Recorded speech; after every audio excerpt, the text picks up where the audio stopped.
Yo, what up, everyone? How's everyone doing today? It is Monday. We are back at it with some more stream. We're gonna be playing the Great Ace Attorney Chronicle. So let's get into this new series, because if you guys don't know, we beat Earthbound, which was fun. So now we're gonna get into this new series. I know, objection already. I haven't even started, but just objection.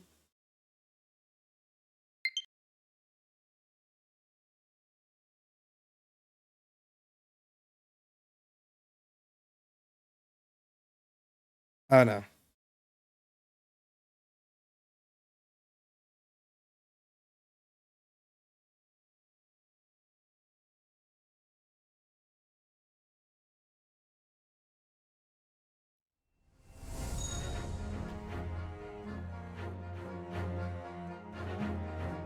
You're out of order! You're out of order! This whole court's out of order! Drag him! Drag him! Get him out of here! Slice them all!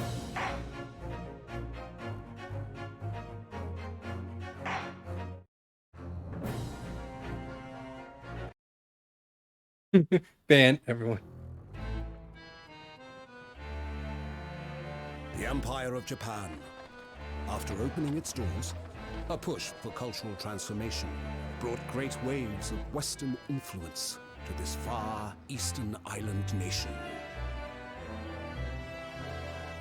The revolution washed over the land, making life in the capital exciting and unsettling. It was a period of great change, and some was swept away by the tide.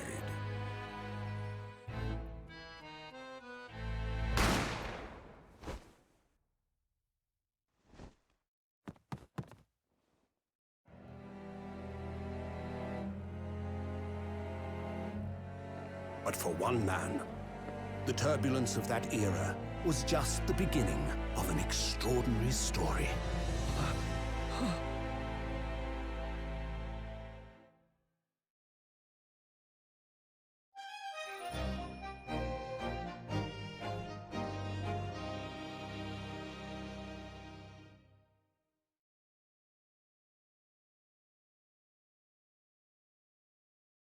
November, 8:43 a.m. Supreme Court of Jurisdiction Defendants, Anti-Chamber 5.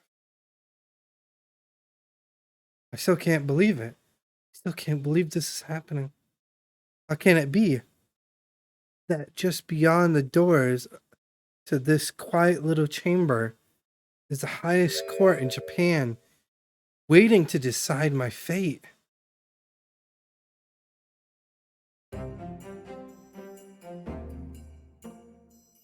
Well,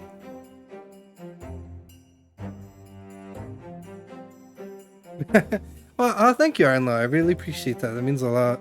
Yeah, I never played Earthbound either when I played it, and I'm happy Dragon Hunter suggestion. I had really fun, and now I kind of wanted to play this. We're gonna get into this because I played the Ace Attorney ones. This is another one that's Switch only. So I was like, you know what? We gotta play this. Alright, sounds good, Dragon Hunter. I really appreciate, again, you telling me about the splitter, because, oh my god, I never have to deal with my stupid laptop's mouse. Especially while I'm streaming, because when I'm streaming, I have to deal with the laptop's mouse. Now I can deal with, you know, my regular mouse. See? Because I have it connected to the splitter, and I'm like,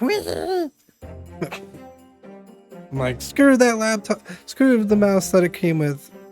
Well, technically it came with this mouse, but you know what I mean. Yo, Second, thank you so much for continuing on your sub. I greatly appreciate it. Wow, sub for 22 months. Holy bananas. Yeah, and I still have 2 more slots too. So what I was thinking, right? I have this big, hold on, I'll try. So what I was thinking was this Sega and Dragon. Let me know what you think. We're gonna basically pull everyone back. You guys can see what I'm thinking. All right, so Friday I'm gonna do the arcade stick, right? So I'm gonna move this mic, probably more this way, right? Have the arcade stick here, right? And then I was gonna have the Funko Pops here with the camera where it's gonna be installed, probably pointing this way towards the arcade stick, so you guys can see me playing with the arcade stick. Yeah, that's the Wave 3. That's the new mic, Sega. What do you think? Do you think that'd be a good idea? Oh yeah, that's the splitter, by the way, Dragon. You can see it's kind of cool. And you were right, it hooks up by power. So that's what I was thinking for the hookup, because I'm gonna try it on Friday.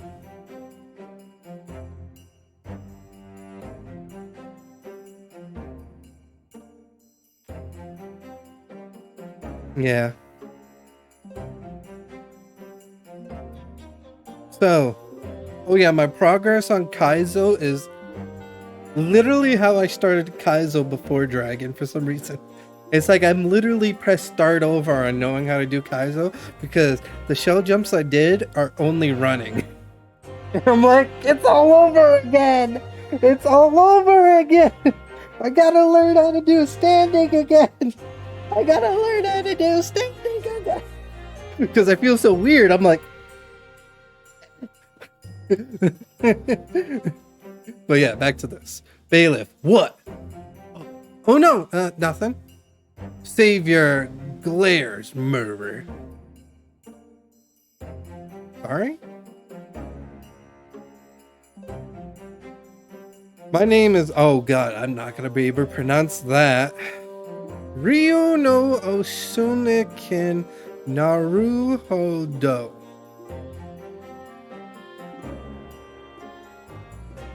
I'm a second-year student at the Imperial Yamen University. How would you say that name, hun? Right there. Ryu Osensuki?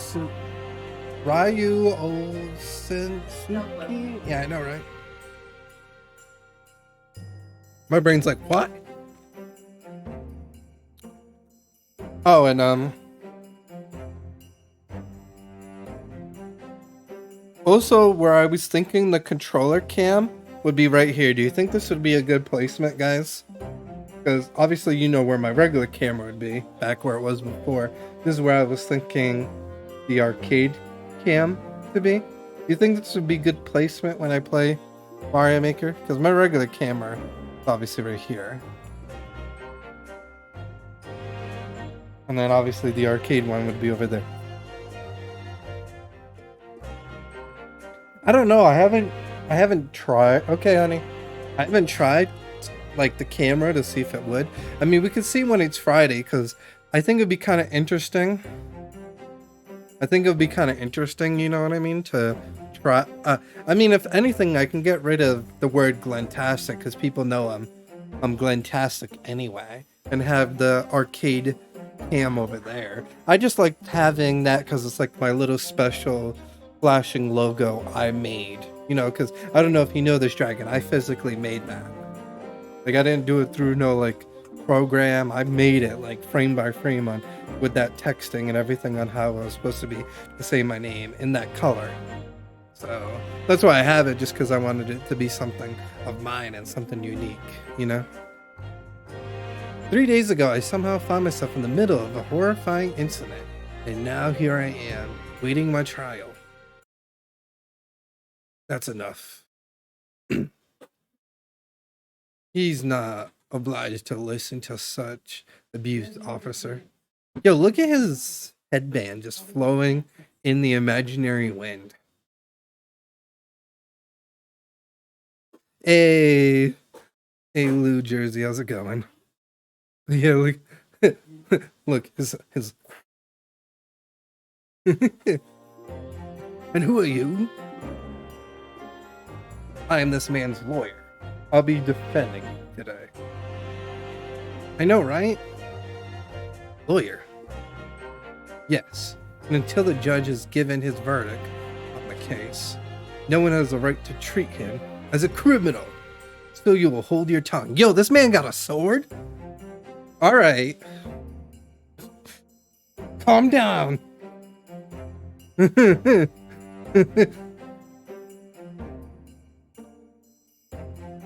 Tisk. Technicals. Look at you. You haven't even graduated yet. And yet, I still seem to know better than you how a court officer should behave. Right. Glenn. Oh, yes, of course. Sorry. I like that his thing is still blowing in the imaginary wind. It's cool. He's like, just still.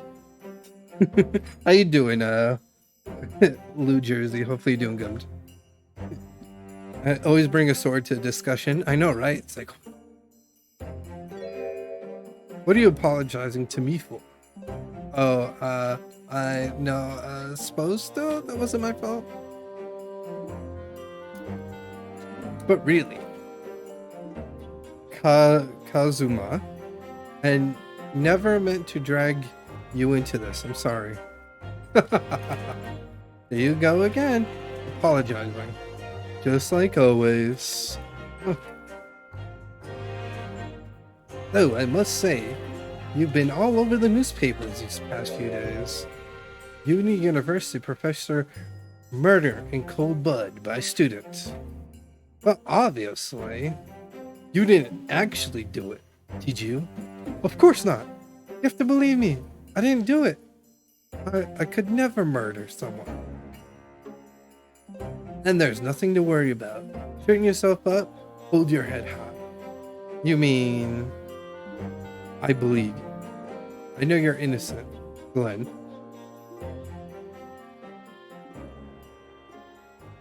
Kazuma...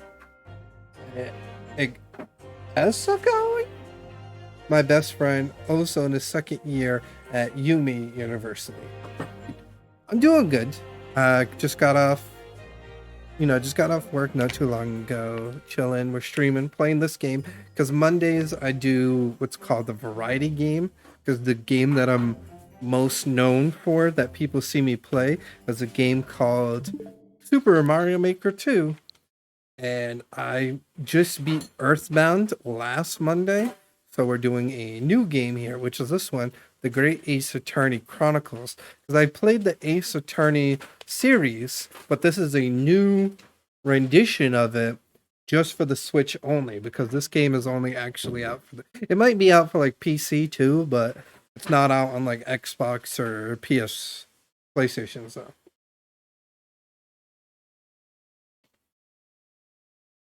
And I liked the Ace Attorney series, so I'm pretty excited to see with this new series that I've never played, how it's going to be. And so far, I'm liking it. Besides their names being a little bit difficult, but other than that. But he's far more clever than I. A-star student. He's even a qualified lawyer. Impressive, considering he's still... Oh no, I didn't read that. It's not that impressive. The very concept of lawyers is only a few years old here in Japan anyway. My qualifications doesn't mean much. Yet. You said exactly the same thing 3 days ago. But I'm proud to have you, have a friend like you, Kazuma, truly. 3 days ago. Yes. That's when all of this started. Congratulations, Kazuma.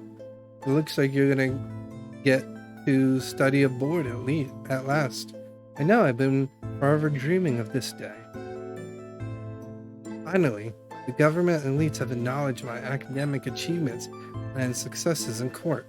But I'm happy to hear you're doing good, Blue Jersey. So you've been representing Japan as you immerse yourself in the most sophisticated legal system in the world. I'm really happy for you and proud as your friend. There's not a soul in the university who doesn't know his name, gotcha. He's a living legend. It's like there's some mysterious aura falling around his temple. I want to bring about change in our own legal system. That's why I have to cross the ocean to see the real thing with my own eyes. The heart of the British Empire. Wish I could see it too. Then come with me. We'll have a wild time tearing up the street of Her Majesty's city of London together. If only it were that simple. Well, dear, look at the time. Better be going. Alright, see you later. I think I'll stay and enjoy this place a while longer. Good idea. After all, it's not every day you get to visit a high-class Western restaurant like this. See you in English class tomorrow then, partner.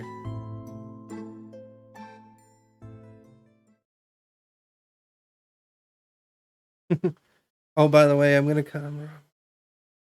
Alright, sounds good, Sega. Awesome. Yeah, I never played this at all, Zella, so I'm pretty excited to see how this game is going to be. And also, Zella, I started making. I'm almost done with the 10-room contest. I have 2 rooms done, 2 rooms left, and then I'm done. So I'm pretty excited. Yeah, I played the other series on my Xbox. This is the first time me playing this series since it's, Switch exclusive. What? It was straight after that. That's when it happened.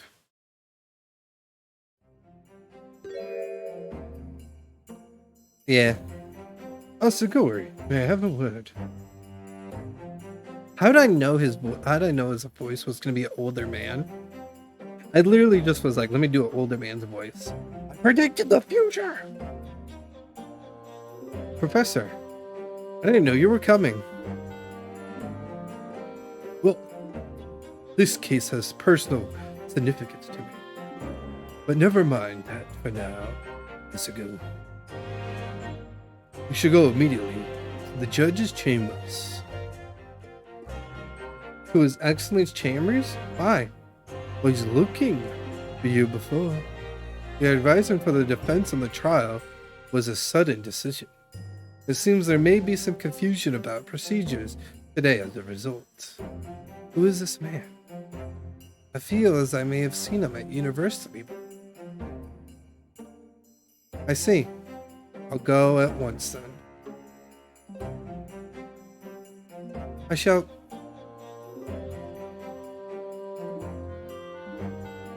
accompany you. Alright then, Gwen. I'll see you in the courtroom. Yes. Thanks, Kazuma.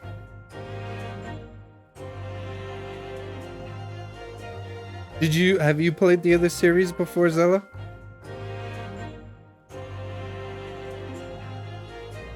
No, I'm gonna call him Glenn because I'm playing as this character, Sega.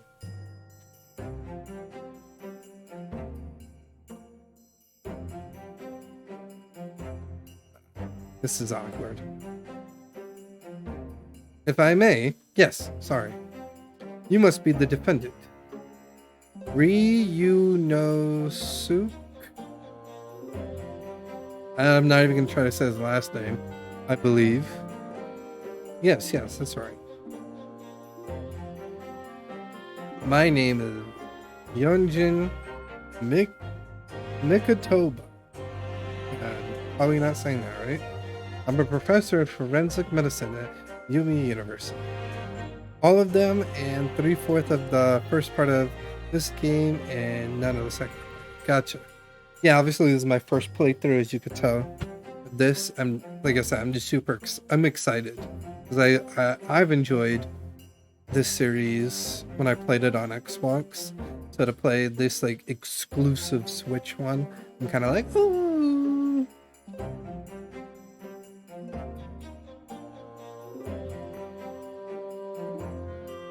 Oh, Professor, I've heard that name before from I heard that name from Kazuma before. As I recall, he's been pushing to get the government to agree to Kazuma starting a board. Ugozi has told me about you You and he are best friends, I understand. As such, I feel you should know. Know what? Well, as you no doubt heard, Asgu has been granted permission to go and study in the Great Britain. However, if he should fail to defend you in today's trial, I'm afraid the permission will be revoked and never granted again. What? As I suspected, you were unaware of this. I had a feeling Gozi may have chosen not to tell you. He's agreed to defend me knowing that if he fails, his dreams will be shattered. But I don't understand. Why would the government do such a thing? The ministry has chosen from a large number of applicants for overseas study. It's very difficult to persuade them to grant permission, even in the most favorable of circumstances. I don't believe it.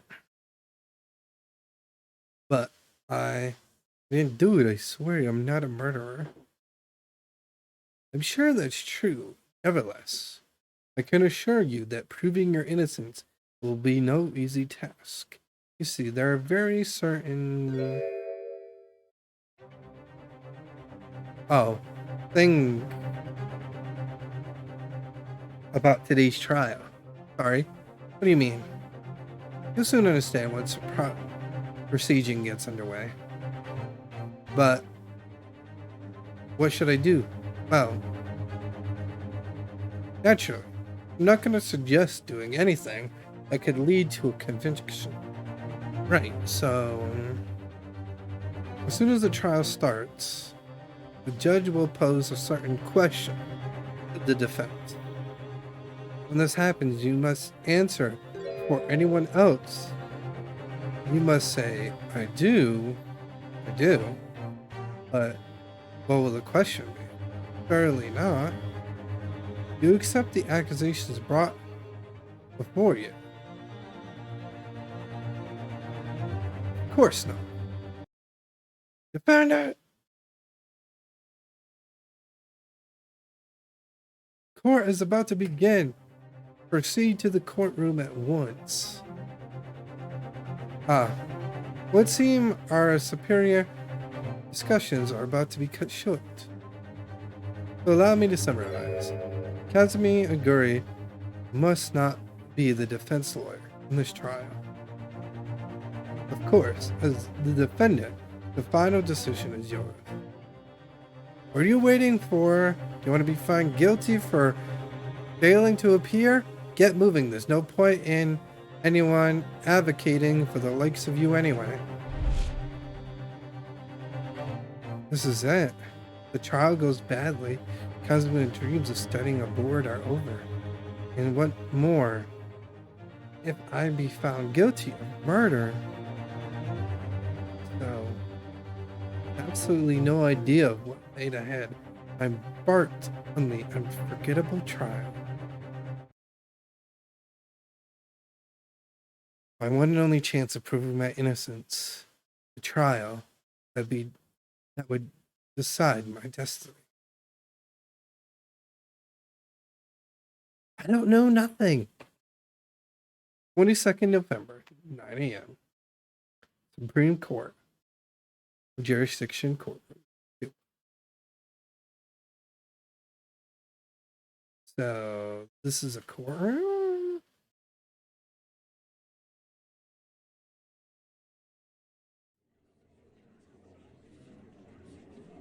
No problem, Saiga.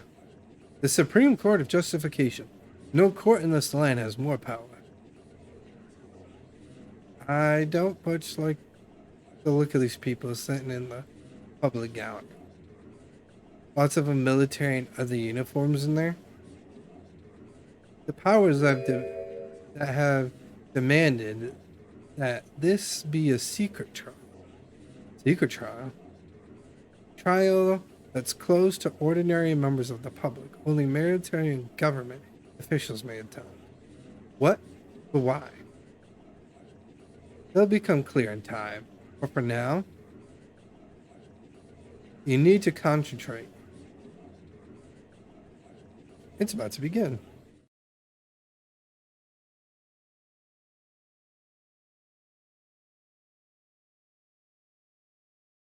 The court will now hear the trial of Renosin King. Prosecution is ready, Your Excellency. As in the defense. The guy's eyes like.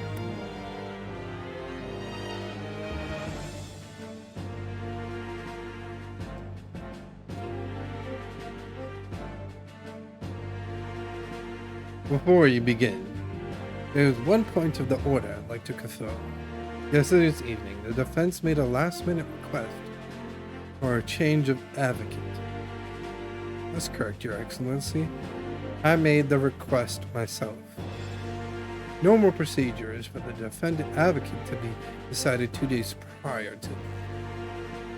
As this is an unusual circumstance, I may oblige to ask for final confirmation now. Who advocates for the defendant in this trial? This is it. This must be the question. Who's going to defend me? That's the question the professor meant. But then if I say I do,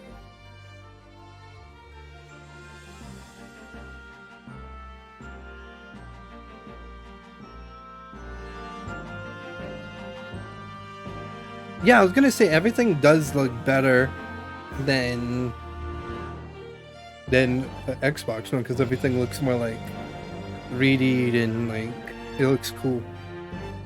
Excellency, no confirmation is needed. As I'm standing here beside the defendant, I hope it's clear. Yes.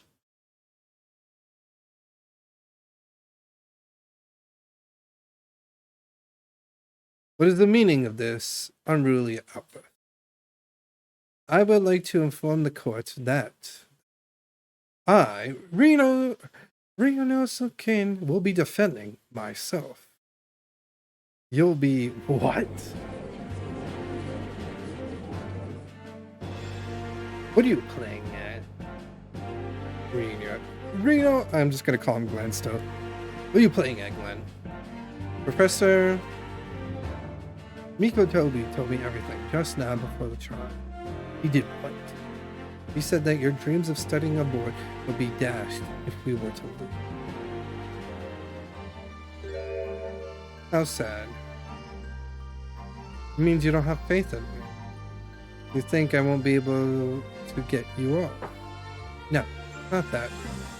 It's just that, well, in the off chance that things don't go well for me, I couldn't bear to be the reason that you. Yes, I knew that's how you feel, which is why I did not decide to tell you. It's Professor McCovey gonna stick his nose in. Very well. The court hereby recognizes the defendant's desire to advocate for himself in today's trial. Well, well, well. Does the accuser admit defeat already, renouncing his own counsel? Really? Objection! Make no mistake, counsel. This merely shows that the defendant's innocency is so apparent. He's confident he could speak for himself. Isn't that so?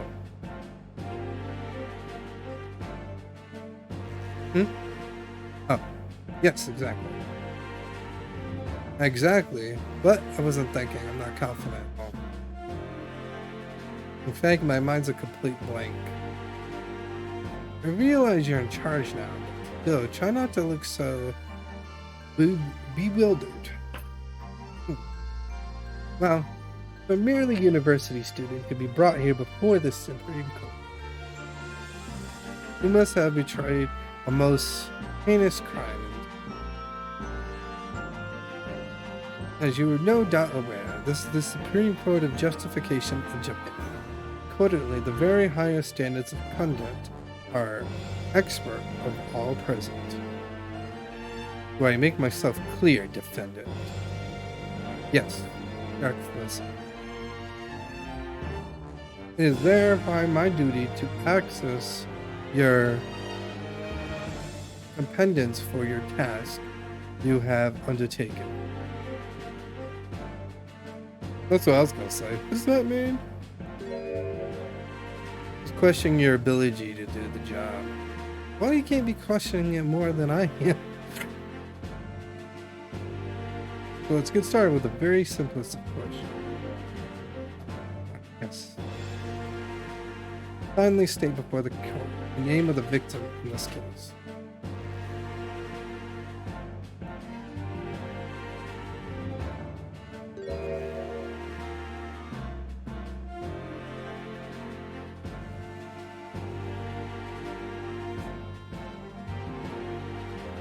Glenn. Yeah, I was gonna say I don't even remember the. I was gonna say they never gave me the person's name.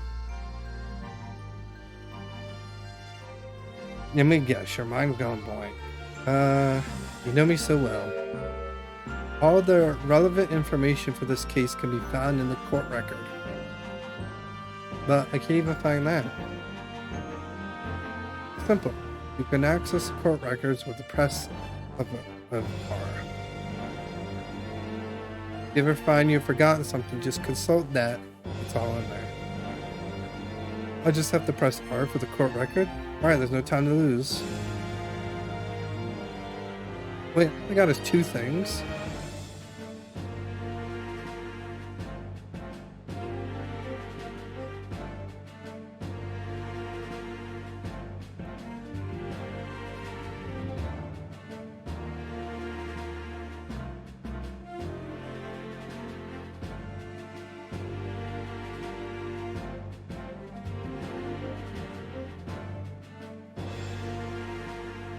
Wait!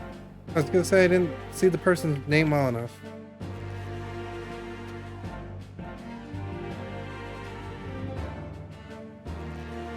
Victim of the case, he was visiting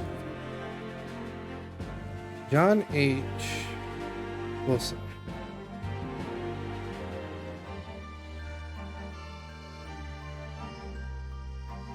Yeah.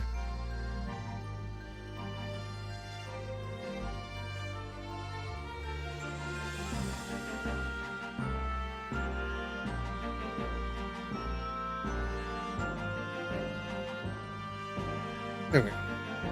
Victim name was Dr. John H. Wilson. Well, at least you can remember the name of the estimate member of your own university. Dr. Wilson was a visiting professor from England, invited to UME University 3 years ago. Indeed, which is the reason why the case has such profound implications. The British Empire is at present our country's most valuable foreign ally, and most of you will be aware we have just signed a new treaty together after lengthy negotiations. There can't be anyone who hasn't heard of Anglo-Japan's Treaty of Friendship and Navigation. I haven't.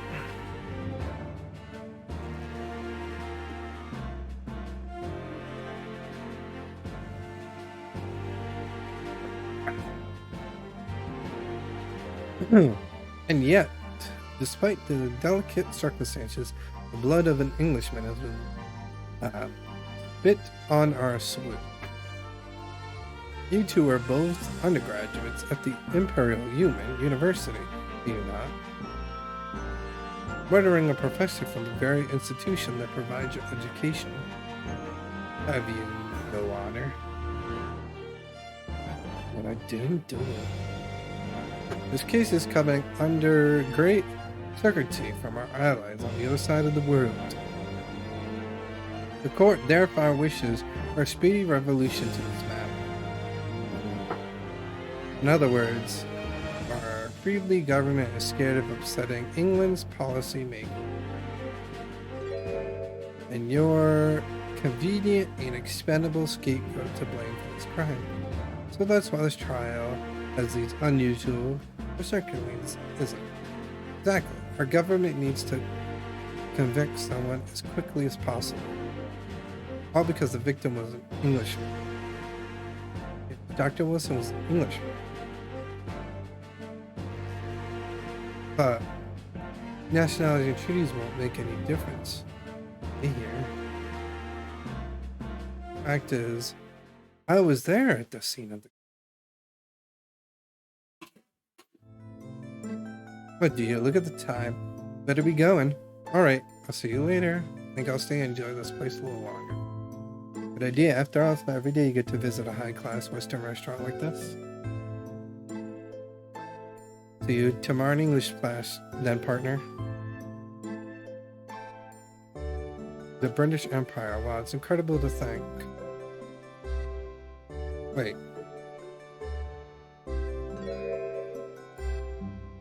I've seen that man at the university. I'm sure he's a visiting professor from Great Britain. I don't know his name, still. I should go and say hello. So I went over to the professor's table. Introduced myself to Dr. Wilson.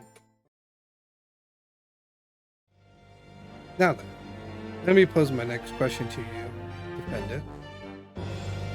Yes, Your Excellency. How did the Professor Medicine, Dr. John H. Wilson, lose his life? Say before the court, cause of death. Cause of death? Well, obviously, that was,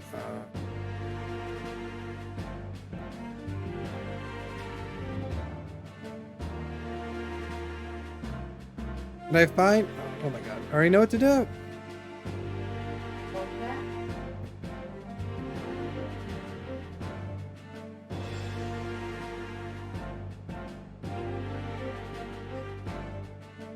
There we go. Well,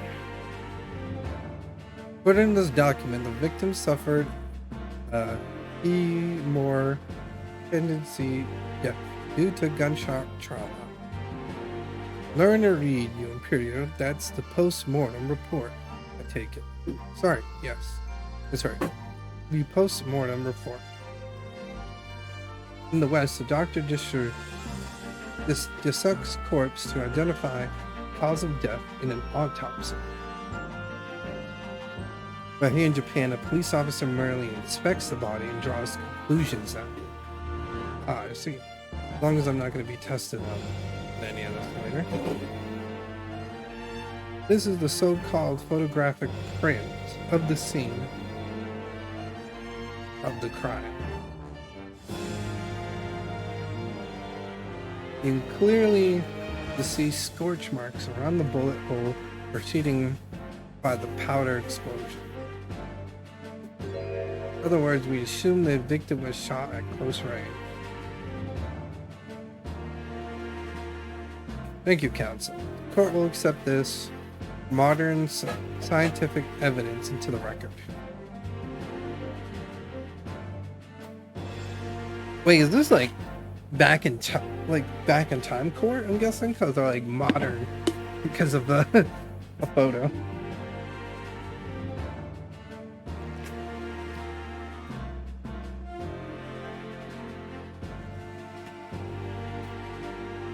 We'll accept this modern scientific evidence in the record.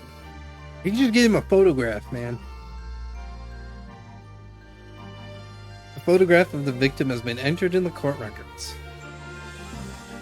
But that's a photography. Well, that's something I've never seen. See? That's what I said. Was it like... Or like... back in time? But like, because see, I've never seen that before. It's clearly superior to drawing. This detail is incredible. Very well. I'm satisfied with your answers. Let me start with the chart. Clearly, Your Excellency. So without further ado, in order to believe apprise with the court with the facts of the case, prosecution here calls its first witness who was there to see the crime when it happened. This is it then. I think I may have worked out what the professor had in mind. Professor? You mean Dr. Makoto? Yes, clearly. You're the defense lawyer today, not me. But that doesn't mean I can still act as your sister. Ah, of course. While he was speaking with me before, he simply said, Akuzi must not be the defense lawyer in this trial. He really has been sticking his oar, hasn't he? Maybe, but any help you can give me would be gratefully appreciated, Kazuma. Well, my first piece of advice is rein in that crazy look of bewilderment and control the cold sweats. Only if you can rein in that crazy headband and control the cold stares first. I know, right? I told you the headband.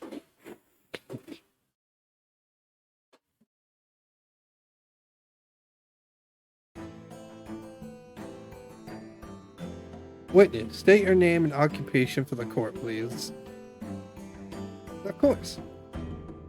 My name is Waiter. I am the head waiter at the Western style restaurant called La Carne Carnaval.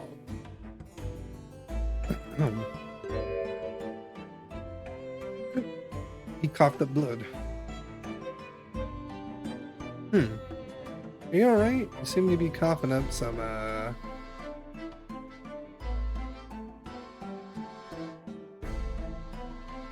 the regular occurrence. It really doesn't bother me.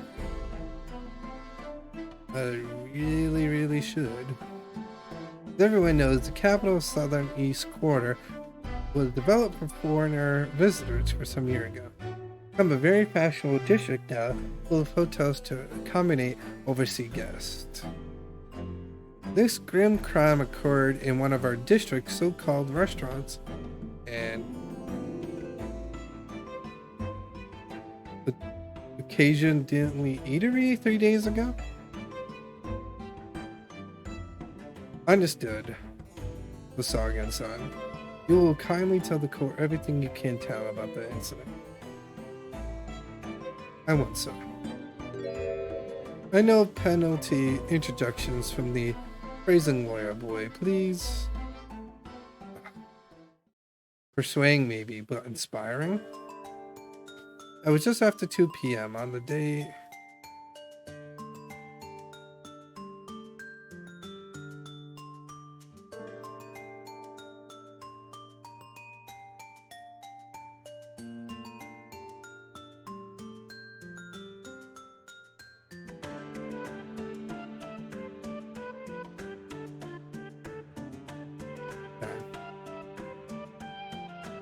We have few dinners at the time of the day. Lunchtime rush was over. There were only 3 tables to occupy. And with the memory of there too, there were hardly anyone else in the place. When I was in the kitchen putting away crockery and cutlery, a gunshot rang out. So I hurried out to the dining area to see what happened. I found the victim, an English gentleman, slumped in his chair. And standing immediately beside him, gun in hand, was the accused university student. Hold on, let me just clarify. While I did pick up the gun I found lying on the floor beside the performer, I didn't shoot him. Objection. I believed I asked you to refrain from petty introductions. The court wishes to listen to the witness report of what he saw, you amateur. The next time you interrupt at inappropriate time, you will be penalized. Defendant. Don't worry, Glenn. You have a chance to fight back. For now, we must just quietly listen to the witnesses. I may confirm one point. Standing beside the victim with a gun in his hand was the same man we see here in court today. Yes, without question. I see. And apart from the accused, was there anyone else standing besides them?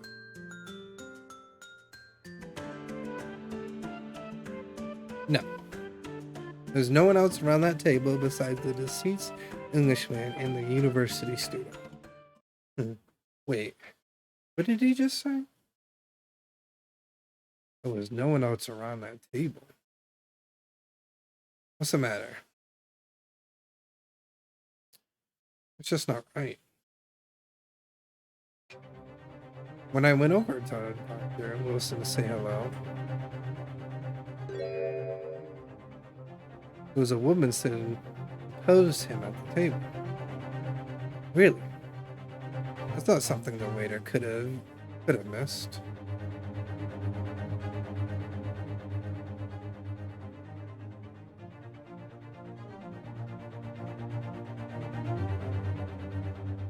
Just a moment, please. Dr. Wilson wasn't alone. I'm sure of it. There was a lady sitting with him at the same table. Objection. Dear me, dear me. What are we going to do with you? With your blatantly disregard for the court procedure, I'm beginning to wonder if you're not a fraud. Could it be that the accused, this mere student, is not a real lawyer after all? But I'm sure of what I saw. Sogan-san, is there any chance you mistaken perhaps your memory of the events as hazy? No. The deceased gentleman came to dine alone.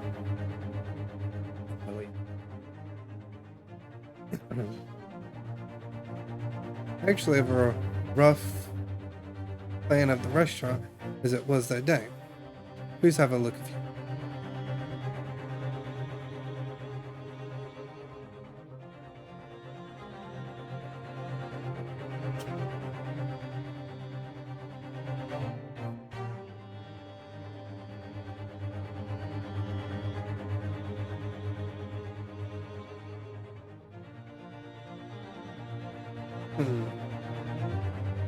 Well, you're clearly a very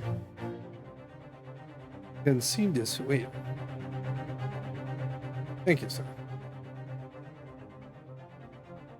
The court will take this plan and add it to the court records as evidence. Oh, well, is there a problem? Hand the plan to the court officer at once. Of course. Here you are. Wait, what was that about? Been completely calm and collected until now. Something certainly to have seemed to have shaken him.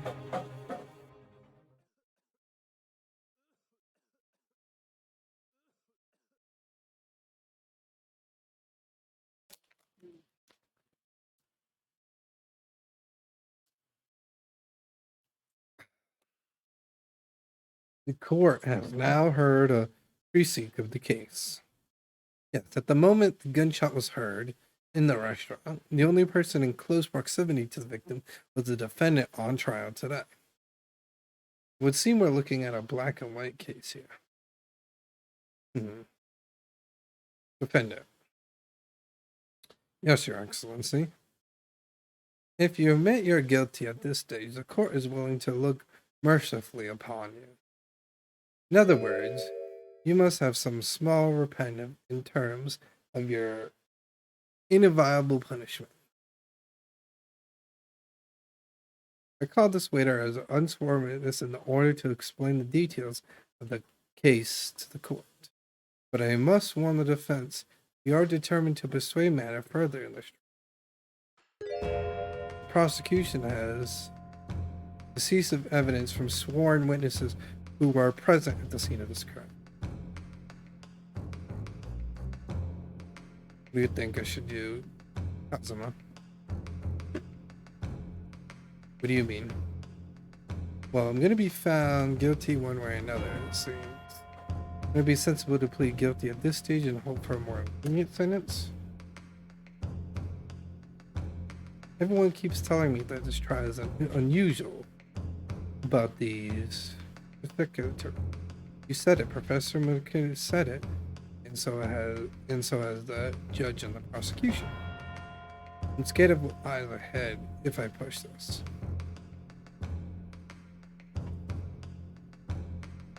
As the friend said from the onset, I believe you're innocent. I trust you. And yet, despite knowing that, you're willing now to throw that trust back in my face. Is that it? What? If the accused is in fact innocent, then the defense lawyer is duty bound to prove that innocence by whatever means necessary. Are you just going to abandon that duty?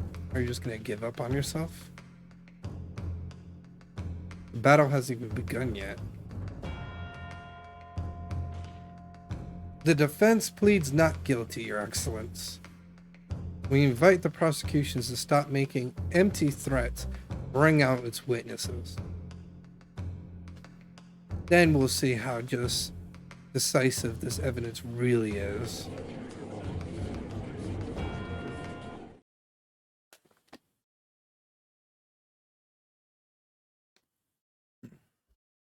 Indeed. Prosecution, please continue proceeding. Tisk, well, you were warned. The young can be so reckless. You know. Many call me a saint, but I can be a devil when I want to be. In a few short moments from now, that dumbstruck young Monteviers will be silenced forever. The prosecution calls its next witness. Very well. Officer, bring forth the witness at once. Yeah, I know, right?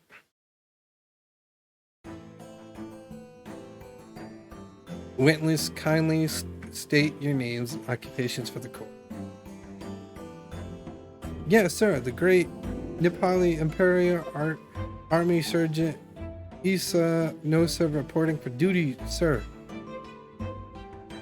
Myself, I find employed as purifier of the finest arts of antiquity from the best flower of our nation, Nepal. Conduct my trade from Resutu, an humble prince in the 2nd district. Orita at your service? An antique dealer and a soldier. What an unusual pair. Both these gentlemen were present at the restaurant on the day in question. They must be the diners at the other tables that the waiter mentioned. Myself and I unheededly take this tea most exquisitely or at the establishment in question, always post-noon, and not infrequently conversant with interest parties regarding the curious with which I make my business. I cannot understand a word that old man is saying. Same, man, same. He's an antique dealer, and it sounds like he's a regular at La Carnival.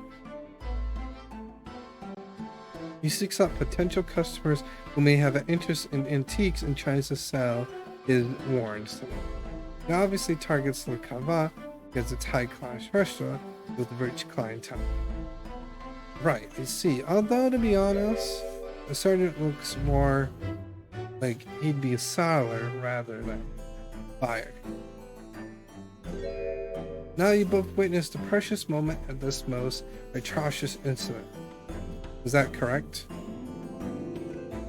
Affirmative! The enemy unit was seeking attack the foreign in what can only be described as an act of war, sir.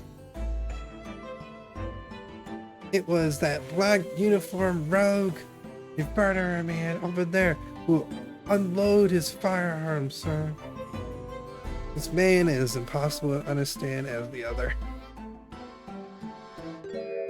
But I'm almost sure I heard a strange noise during that last thing he said. So this decisive evidence the prosecution was threatening. Soldiers claiming that he saw the precious moment he shot the dead man. Yeah. Well, are you starting to feel uncomfortable? If I'm honest, I was feeling uncomfortable from the start. Now the court will hear your formal testimony. It will state everything you saw at the precious moment of the incident occurred. Sir, yes, sir. Standing by, report, ready to report duty, sir. Unsavory moments of the most incredible afternoon.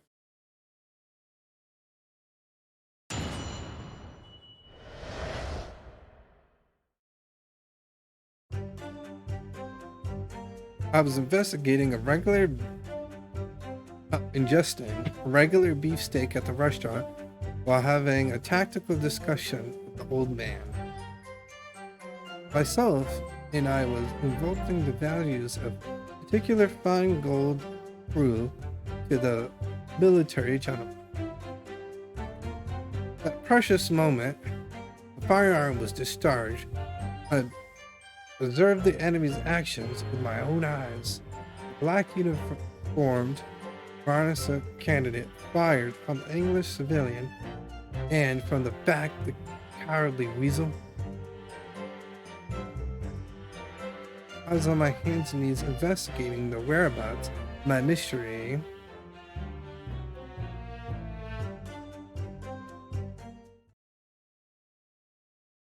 Well, so you, Sergeant Nosa, actually witnessed the vile moment. You saw the split second where the defendant fired the weapon at the victim. Yes, sir. Affirmative, sir. This wicked university candidate, sir. This cruel and unforgettable enemy. What times we live in, an English gentleman may be assaulted broad light of the day. But this is ridiculous. I didn't shoot anyone. Is this really true? Yeah. All I did was pick up the gun that I saw lying on the floor.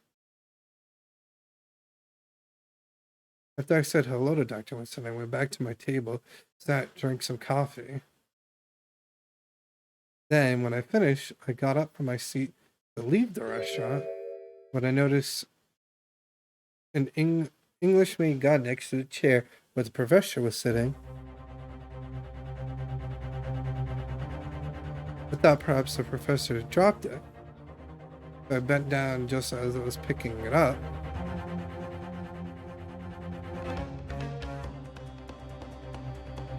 Well, if this was true, there was obviously a criminal on the scene somewhere.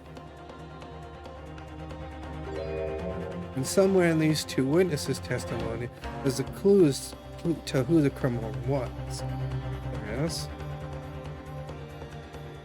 Riskin, you must execute your right to cross-examine the witnesses.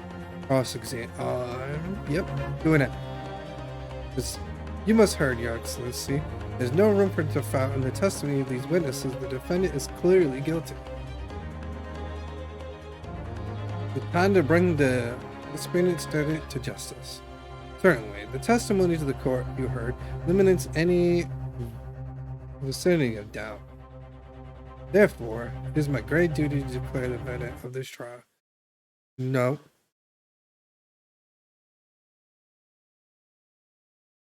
What in the name of the Empire the meaning of this outburst?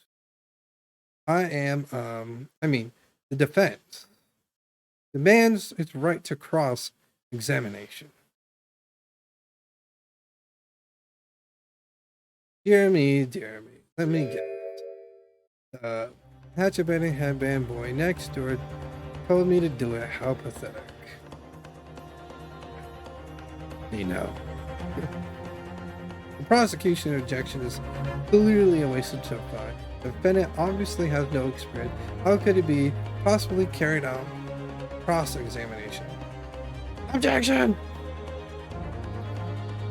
You know, this is fantasy jury duty when attendants are allowed to carry literal knives and swords in court. I know, right? And how his headband is still magically like flying, like someone has a fan that just says headband. It's like,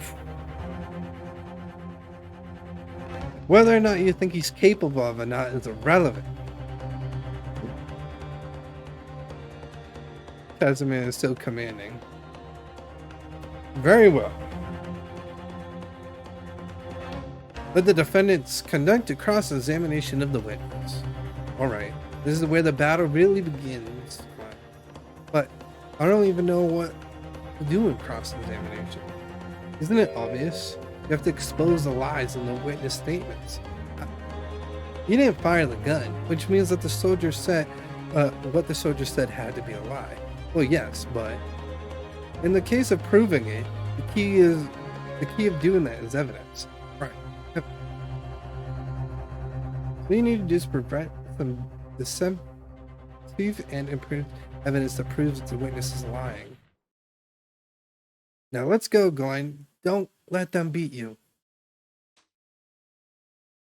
Alright then. It's all or nothing.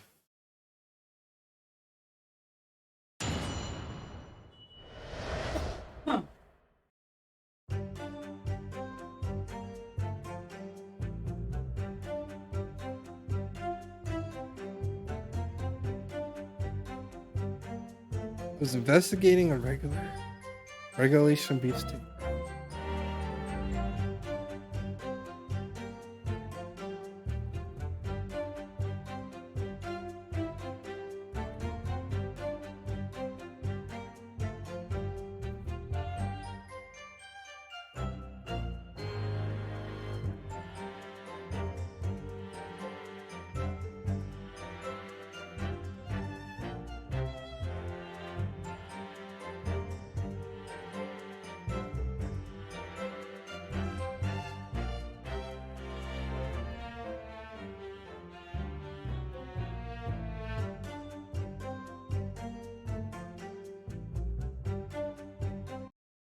Objection!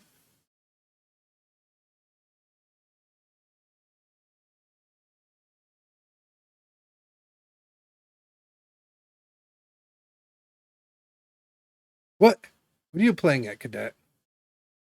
What is the meaning of this subnormance thrusting some photographic print in my mustache? Inconsistency, sir! I mean, yes. There's clear inconsistency here. This, what nonsense. This print, what can this print possibly tell that we already don't know? Well, obviously, that, I know what I'm trying to say, but the word just won't come out of my mouth. I think that proves any doubt, Your Excellence, that there's no place for an amateur student in the Grand Quadrant. It's so frustrating. Tell me not that Noza legit looks like Lieutenant from Iron Giant. I know, right? Oh, please. Surely this doesn't require any explanation. It couldn't be more plain. It's supposed to spell it out without an insult to the court. Kazuma? What?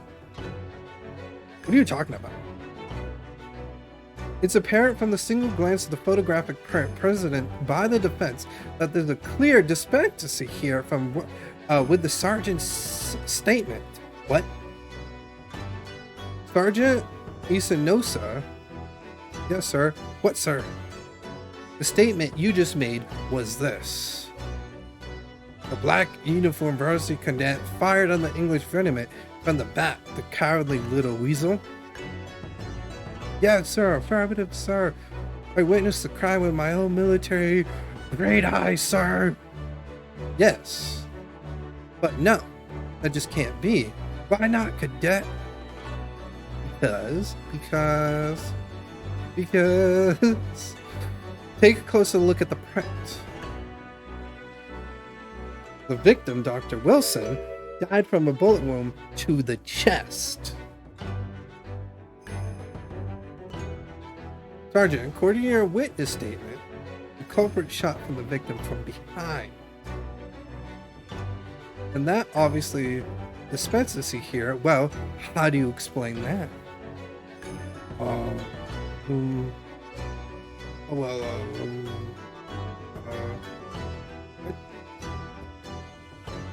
What was that?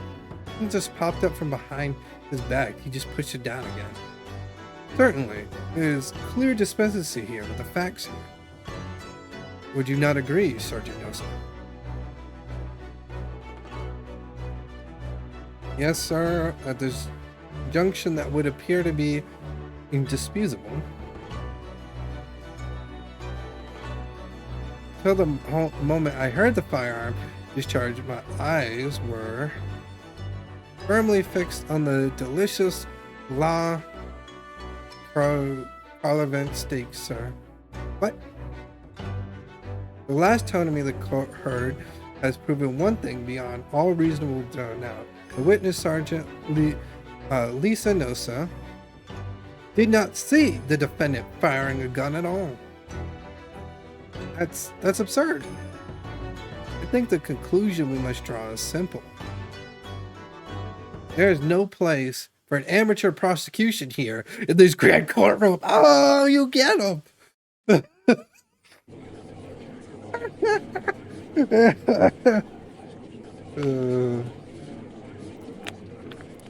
There's been a completely turnabout in the mood of this trial with that one dispensary discrepancy. Sorry. So this is what like being an ace attorney is all about. Get it, ace attorney? Sorry, bad joke. Back to it. But I definitely saw him. The university candidate there, he was pointing the firearm directly at the victim's back. But I never fired the gun. All I did was pick it up from the floor. You didn't see the moment the victim was shot either. Myself? I have already been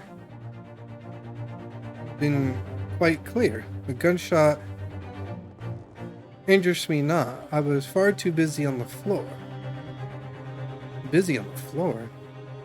Sorry, what were you doing? Hunting for treasure? Treasure? Indeed. The Okari era Kobin, my prize coin. One each occasion when I visit that restaurant is my habitude to the place in the bosom of the pocket of a particular trinket of interest from my shop, Razute, in the hope of meeting a rich diner who might like to buy it for me. On the day under scrutiny, it was to the military man that I proffered my opponent treasure. Believed that he would purchase such a rare find.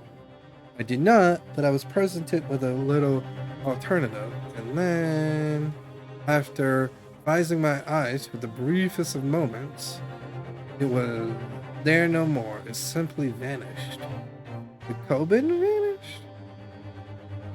Hunting around under the table, I was in case it had fallen there, and then it happened. You heard the gunshot, you mean? Indeed, I did. I heard it not, for I was concerned only with finding my absurd Ori treasure. Nothing could distract me. Out of interest, did you find the coin in the end? No. I see. At Lamian Day, the precious Koki Kobin was lost to me. No doubt some unconspiracy scoundrel pocketed the prize coin for himself. I'm sure everyone present is aware this case demands a swift and decisive revolution.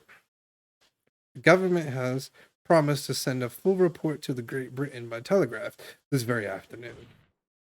Nevertheless, the witness testimony the court has just heard was conclusive. No matter how subordinate our government feels it must be to the British, it would be unforgettable to deliver a verdict on this trial right now. What is your position, Prosecutor Kuchi? Yes. Worry not, Your Excellency. The defendant may have fled a tiger at the front gate, but we'll find a wolf at the back. My witness has further testimony to me. Explain. Upon hearing the next sentiments, it'll become abundantly clear that there's only one person who could possibly have committed this despite crime. The equally dissented defendant. No, I didn't. What? He really seems to have some deception opinion on you, doesn't he? Yeah. Very well, the court invites the witness to testify again. We will thoroughly explain the reasoning behind the prosecution allegation. Is that clear? As clear as Kuroki glass, Your Excellency? Yes, sir, at once, sir. Awaiting signal to testify, sir. Excuse me, but there's something or someone peeking out over your shoulder. Affirmative. The newest member of the Nosa family to rise up through the ranks, sir. Name? No. It would seem those straps are a sign of the sergeant being strapped to before the name. Okay. Adodi Tsu. Your father is about to acquit the enemy.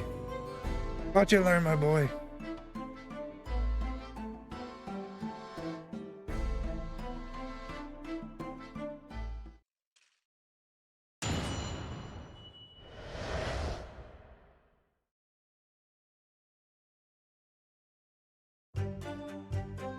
Even if what I saw wasn't the precious moment the firearm was discharged, it was almost the same thing.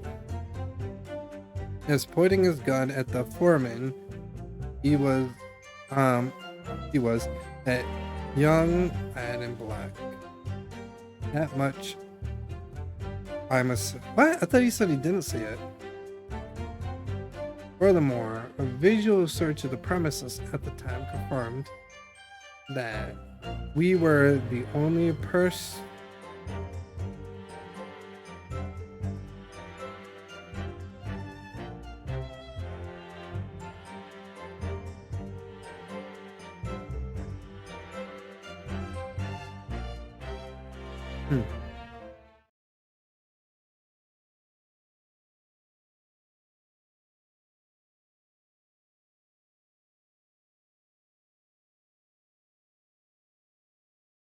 Please, enough of these outbursts already.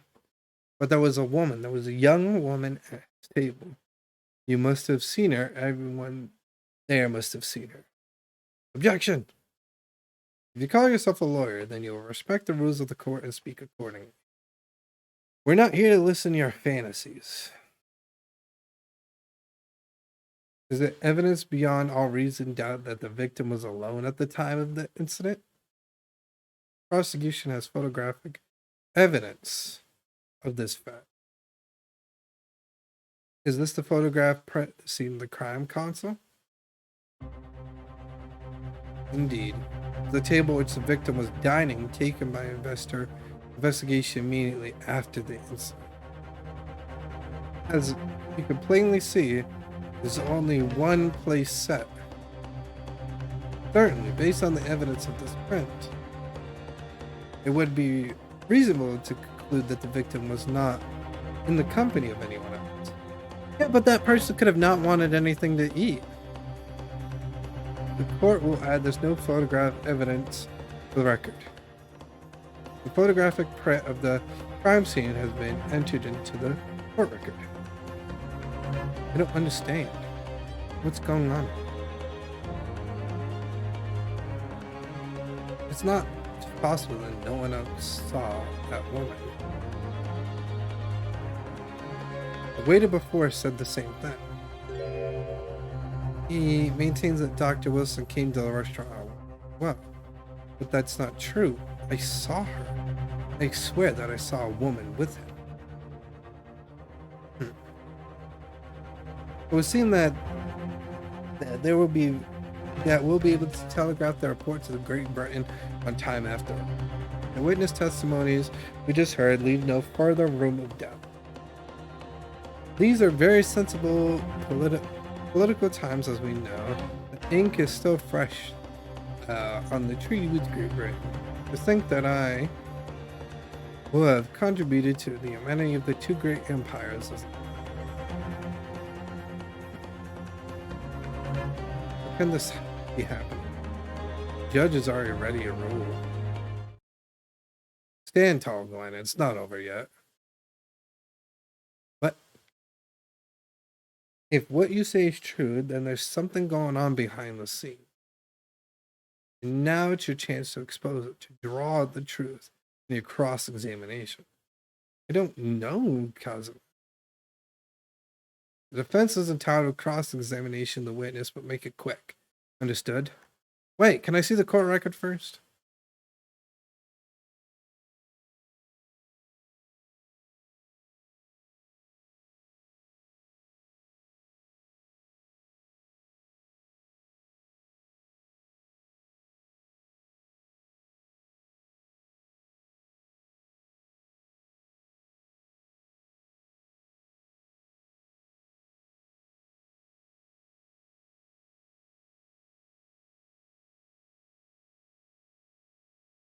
Maybe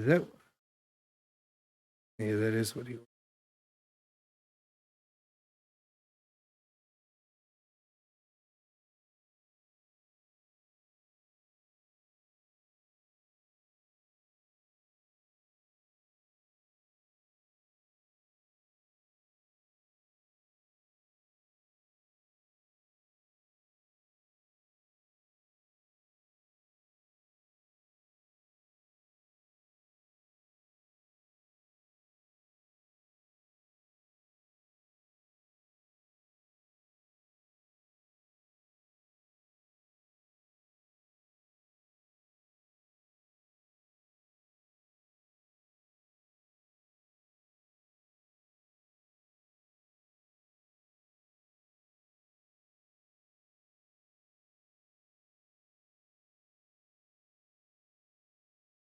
Hmm.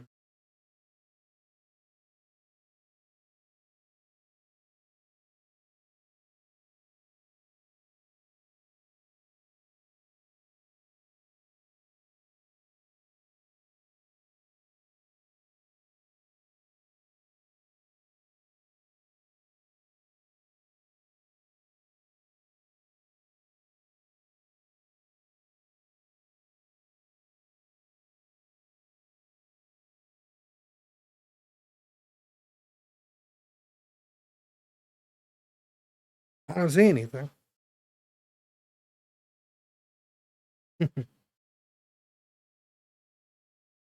Yes, rules can be so unbending at times.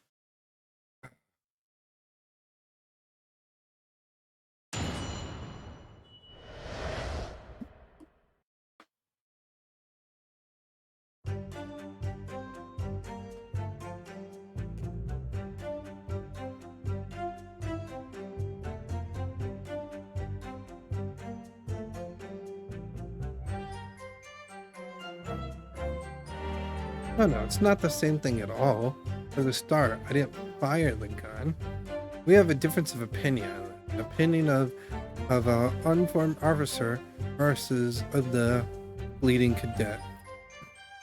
I don't think so. Consider this, defendant. Just a moment ago, I blinked. Did you? Did you see it? Did you see me blink? How could I? Yet, it is an undeniable fact that I did blink. So therefore you have it. What? What? Tushan. The sound of the firearm rang in my ears at that very next moment. I saw you waving the gun at the Englishman. I think that says it all, don't you? Fire Queen says hi, guys. Sure. And let us not forget the antique dealer witnessed the accused in the moment incriminating position as well. Isn't that so? Curious, huh? I guess this high. This high bank.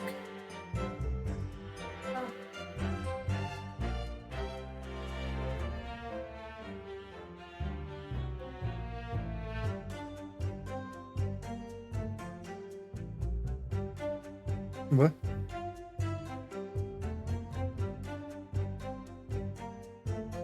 No. Yes, that may be true. I was holding the gun at the point in time. But I already told you that's only because I picked it up from the floor. Well, obviously, as a culprit, that's the only way you could explain it at all. I had just finished drinking my coffee. I was about to leave the restaurant when I noticed a gun on the floor at Dr. Lewis's feet. So I picked it up at that exactly that moment. Bang. Gunshot rang in my ears. Full of events beyond our control. Life is. Sorry, what do you mean? In our case, you found a pistol on the floor and picked it up, which presents this testing. Presented. Where Vines conversely failed to pick up the Coben on the floor and find myself in equivalent testing predicament as a result. Anyway, the fact remains, myself, I did see it. The pistol in hand standing over the floor. Furthermore, a visual search premises at the time confirmed that we were the only personnel present. Wait, I thought it was the waiter.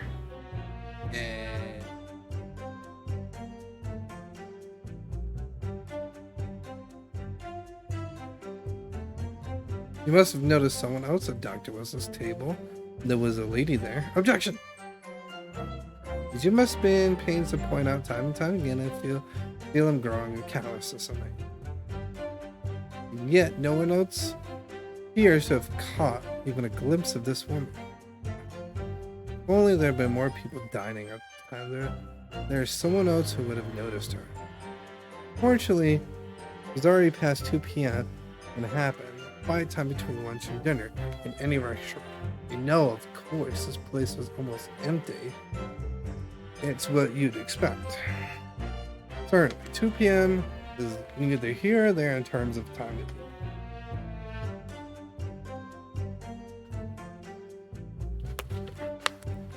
eat. I wonder if there's a reason why the victim was eating at this time of day and why he was alone.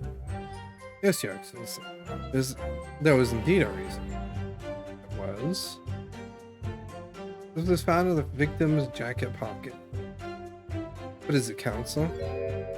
The medical report card, Your Excellence. It would seem that the victim had an appointment at a clinic prior to visiting the restaurant.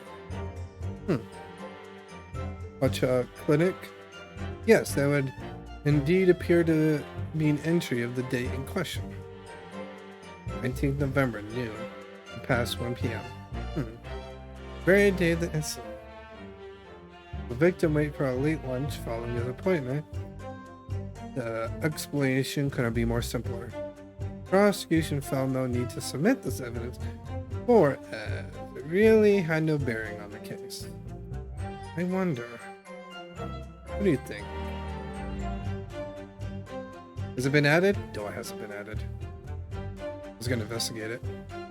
Well, it's hard to see how it could be weighted, really. Remember, you can request it for it to be entered in the court record as evidence if you think it could be useful. Should I ask? Ask for it to be submitted. Just in case, I never know if I need it. If I may, I'd like to ask for that medical report card to be submitted as evidence, Your Excellency. On what grounds? The court has already heard collusion witness testimony. Additional evidence would be excrucious, not to mention that the victim's moments prior to his arrival at the restaurant are no concern. Objection. Whether or not they are of concern is up to us to decide. We have the right to explore all possible evidence. I beg your pardon? We have no authority to refuse our perfect, valuable request for the submission of evidence. Very well. The court will grant the defense request. Youngsters these days are forever asserting their rights. It's the most disturbing trend. Officer, kindly add the victim's medical report card to the court's record.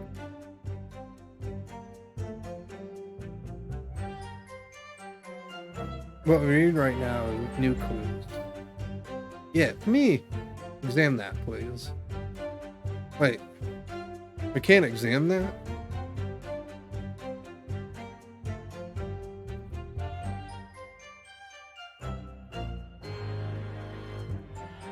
Right. I hear you. You can conspire to prolong this trial as much as you like, but it's day after the festival already for you. But perhaps you have forgotten that these witnesses' testimonies leave no room for doubt. Feel free to relate for the accused, Coulson. Indeed, alone he was an Englishman dining all by himself.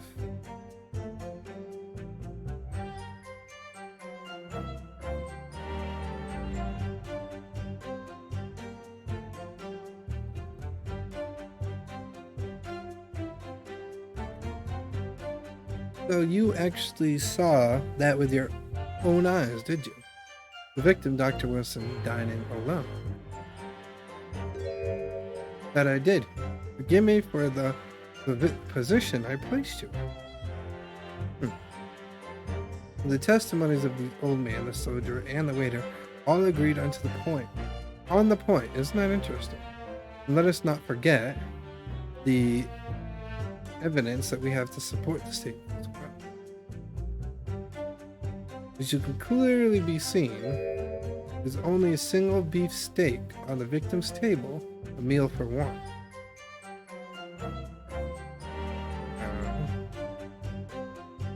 The antiques dealer, the sergeant, and the waiter who testified before, it's not impossible that they're all one. But if so, then why? If I'm perfectly honest, I have absolutely no idea. Therefore, no one other than the black uniform candidate could have dispatched the Englishman over and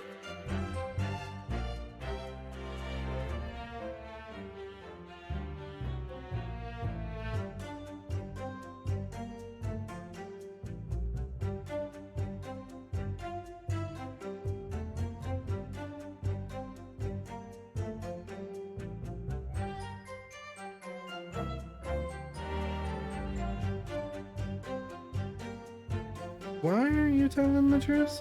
What? Did you think of that? I clearly remember. There was a woman sat across the table from the pub. Perhaps one of you might not have noticed, but for both of you to have failed to see the professor's dining companion is just not possible. Fortunately for you, defendant, not just a case of these two witnesses alone. Sorry. The waiter who testified the court earlier clearly stated the same thing. He also said the victim was alone. That's right.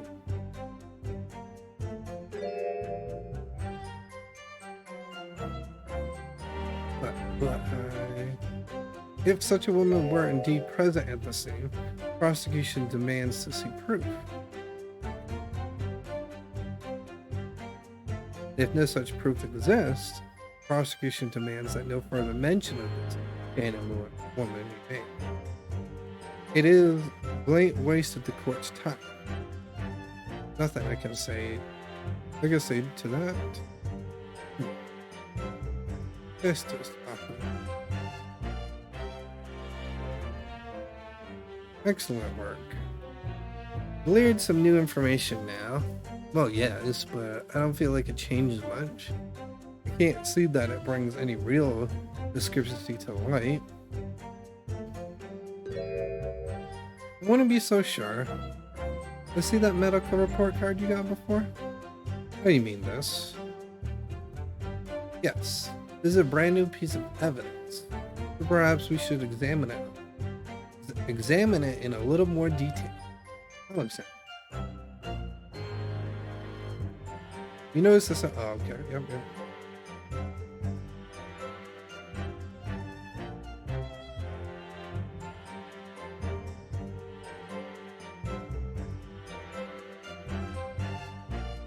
Oh.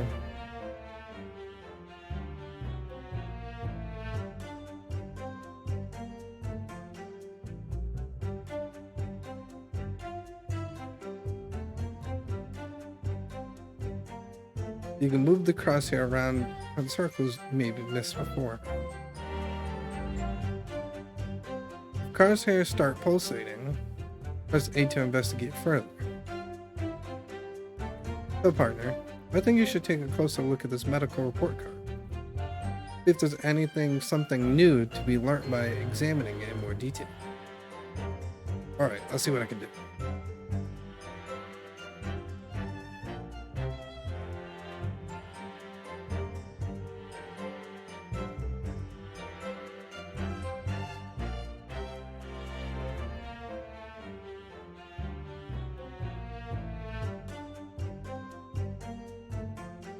Let's have a look. There's some kind of medical entry. There's an entry of the day the professor was killed. Examination of a molar, topical anesthesia. Extraction of a molar, you mean he had a tooth taken out? It seems so. Just before the incident, he had a bad tooth removed. Perhaps they use laughing gas, the most modern practice of West for pain relief. Yes, I heard of this anesthesia. Though it's hard to believe that anything can be actually stop you from feeling pain. Oh, there's a cautionary note from the medical practitioner as well. Strictly no food or drink besides water for 3 hours post production until anesthesia effects has passed. Really? Sounds like information worth bearing in mind. Medical report card has been updated in the court records. With this new information, the meaning of the one particular statement totally changes. So I think it's time we listen to the testimonies again, don't you? Definitely. Even if what I saw wasn't the persistence pronoun.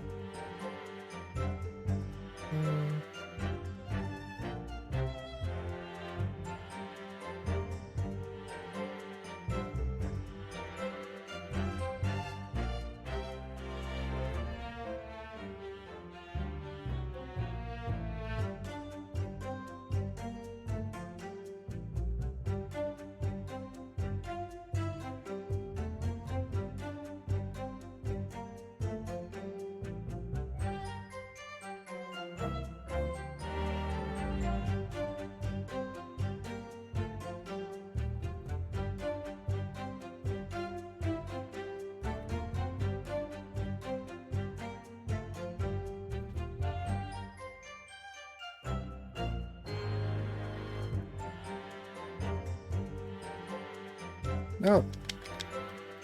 I was trying to... I didn't mean to click this.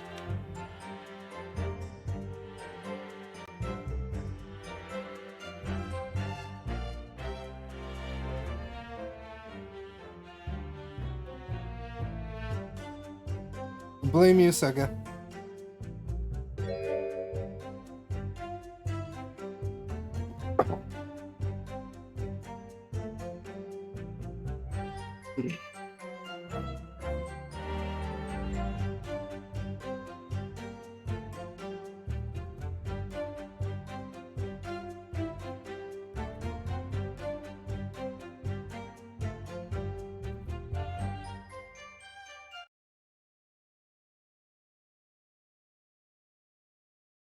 Um, well, I think.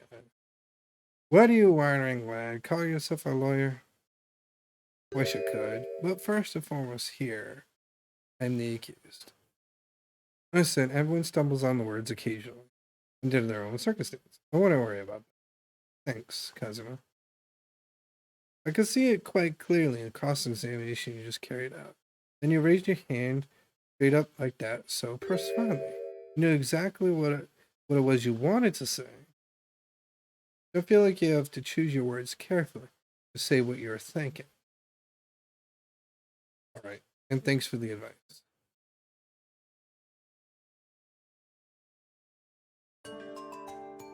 Son, this is the medical report card belonging to the victim. Ah, I see. Don't see. What of it? Comparing to what is written off in the report card here with your witness statement, something clearly doesn't add up. Objection. Dear me, have you forgotten my words, my son? You amateur? What? You are not interpreting court procedures with your amateurish drive. But let's see if I can explain a word you might understand. It was after 2 p.m. in the afternoon when the victim was murdered at the restaurant. Whether he may or may have done before that time is completely irrelevant. But remember, Innocent, you don't have to use clever language or fancy words. Just make your point. Your Excellence, I believe we finish here. There's certainly no need to prolong this trial further. The witness testimony the court has heard has been clear and conscious. The medical report card has no bearing on the matter at all, for the simple reason that there's no one else besides the pale-faced pupil. This medical report card has nothing to do with the case. Do you really believe that? What? The outbursts have beatified me, boy. Of course I believe it. How could it possibly be relevant? Perhaps because Monica Click was issued the report card is a dental clinic. Bless you. Is that supposed to mean something to me? Perhaps if I told you that the victim just had a tooth extracted. What's this now? And furthermore, if I told you as a result to the victim has been forbidden from eating. Just what are you trying to say, Cadet? He had orders not to eat, so what? It's all written up in here. No food or drink other than water for 3 hours postpartum while anesthesia wears off. What? No, that can't. Very so. What, boy? What? As you just heard, when he was killed, sometime shortly after 2 p.m., the victim couldn't eat anything at all. No. Additionally, there's more. You have assured the court with underwaving self-confidence that the victim was dining alone.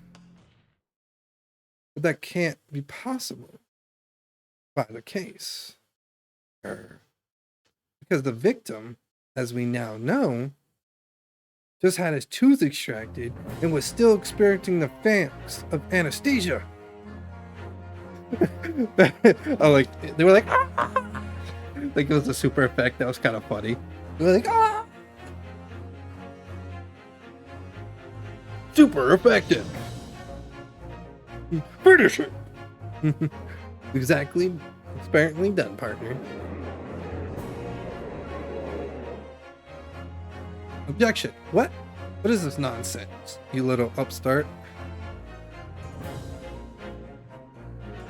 Those are bearless accusations. Just look at this photographic evidence. You can clearly see the plate of food at the victim's table. Objection. Use your head. That's the very dyspepsy we're talking about. Or can you not follow the logic? How dare you? I think it's fair to say that the tables in the restaurant's case have turned. Oh! Wouldn't you agree, Glenn? Yes, most definitely. So having just undergone some dental surgery, the victim was unable to eat, which leaves one very crucial conundrum. Who in fact was eating the pictured beef steak? The court will hear the option of the defense on this new puzzle. Are you ready, counsel? Counsel. Oh, that means me. That's like. All right. The answer to this question is going to be revolt. This is the start of the turning this trial around. Show them what we're made of. Got it. So, the person eating the steak at the victim's table must have been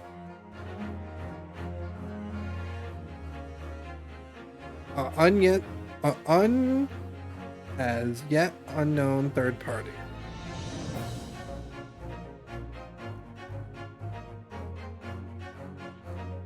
Obviously, it can only be someone else who was sitting at the professor's table. Objection! You will not let this go, will you? There is no such person. Yes, there was, because I saw her.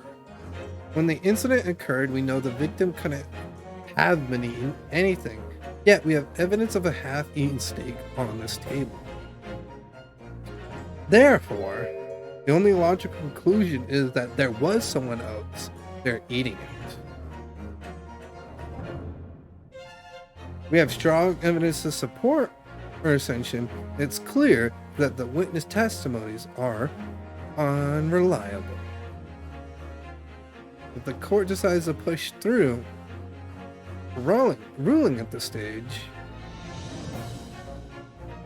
we will logically form a complaint with the Ministry of Justice in pursuit of fair retrial presently. I like how he pulled up a sword like, I'm ready to fight! Kazuma? Are you insane? You would take on the government? Don't worry, counsel. I have no issue with you. What do you mean? I have issues with them! Those two witnesses in the stand! What are you talking about? We have demonstrated the evidence where the victim was not alive. So it now turns out that you two are deliberately lied, which, given your testimonies, obviously you'll be charged with perjury. Perjury? And since this is a murder trial, you'll absolutely be deemed competent. Competent in the killing. Competent in murder. No. Furniture.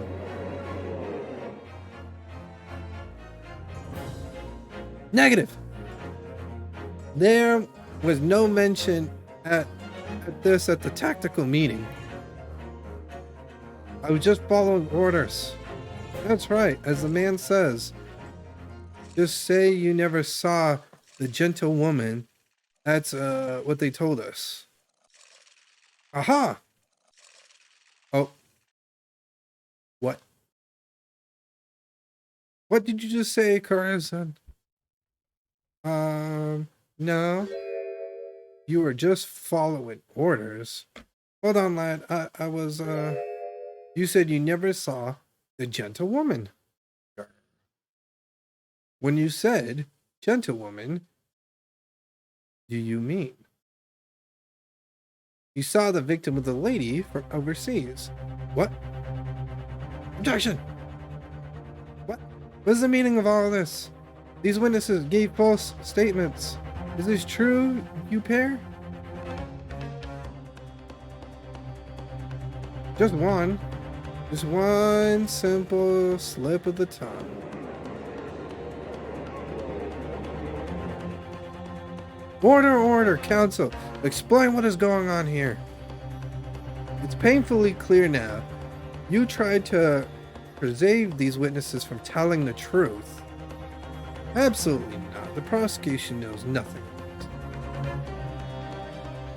Who's behind this? Who tried to make you keep your mouth shut? Well, that's classified. So are you prepared to try it as a conspirator to this murder, are you? You want it! This can't be happening. Ryusuke. Judging from the way they're reacting to this, I'd say they were sworn to silence by someone with considerable influence. However, I don't believe Eterton had any idea about it. What do you say? I mean, to wield that kind of influence, there are only a handful of possibilities. It could only have been the government, the military, or the police, I suppose. Well, any ideas who might be behind this? If we can affirm who tried to silence the witnesses, then we can continue our pursuit. I know, right? It's getting intense. And the music's even getting intense with it. It's like... So we need to name whoever it was that tried to make the witnesses keep their mouths shut. Of course. We need evidence before we can make any firm accusations. Evidence that proves whoever really did wield his or her power here. But how? How can we possibly? Remember how we made progress before? We examined this piece of evidence in more detail and found a new clue as a result? Ah, yes, that's right. Well, that's not the only piece of evidence we have, is it? We need to re-examine evidence and make sure there's nothing we missed. I'm going to accuse the judge of not... Exactly, Ironlow, you do it big. It was the judge! I'm just kidding. No time to lose. I want answers. If it's proven that the witnesses have been manipulated, I assure the penalty will be served. Please, wait, Your Excellency. Wait, can I just, like, examine this now?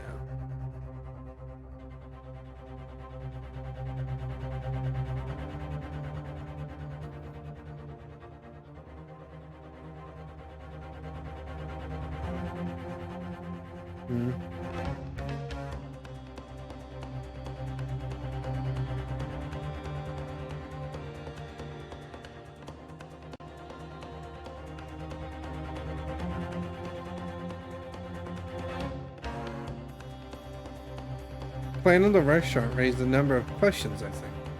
Definitely. It's supposed to show the relative position of everything in the moments following the incident, but there's nothing to show the woman you saw. Exactly.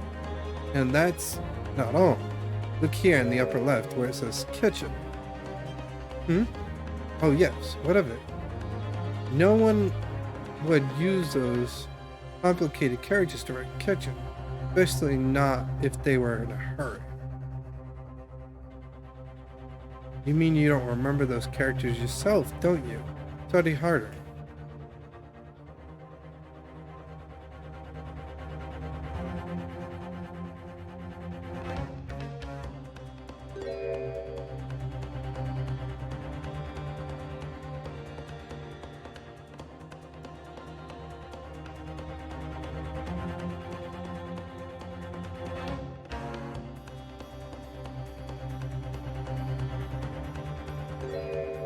Well, that's unexpected.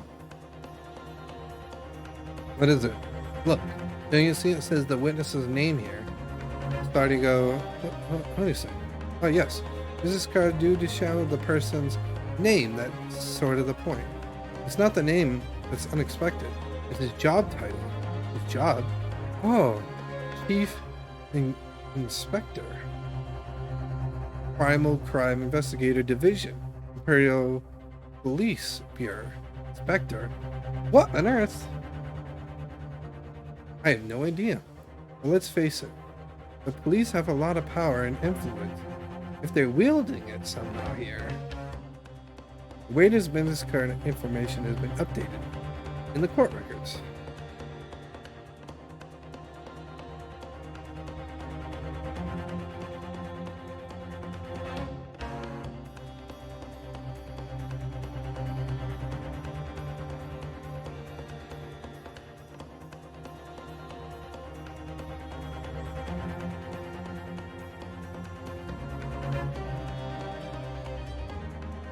I knew nothing.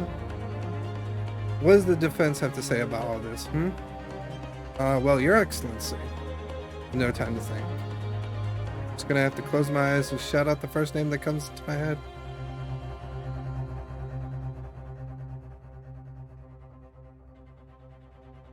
Besides the persecution, the only person with necessary...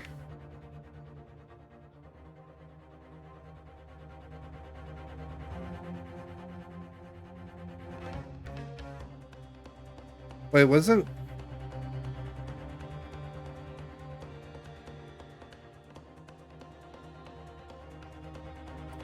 Wait.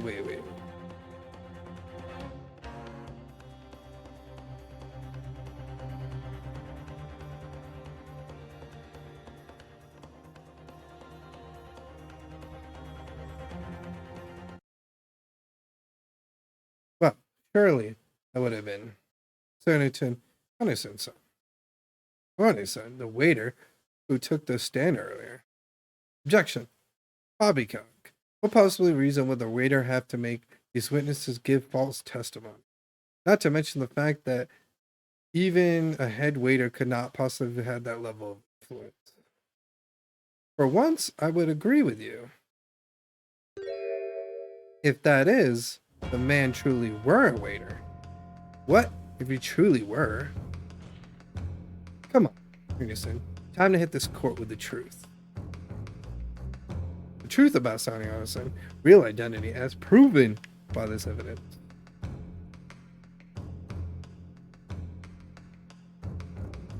The plan of the restaurant sketched by the man in question.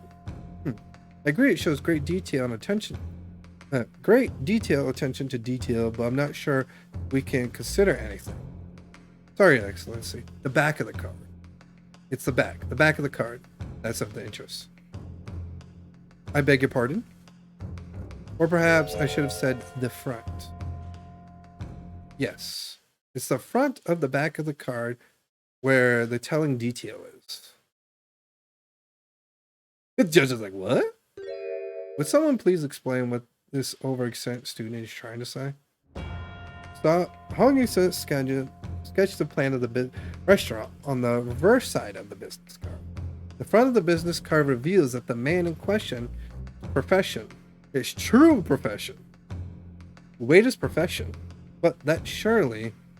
Good gracious! That's right, Your Excellency.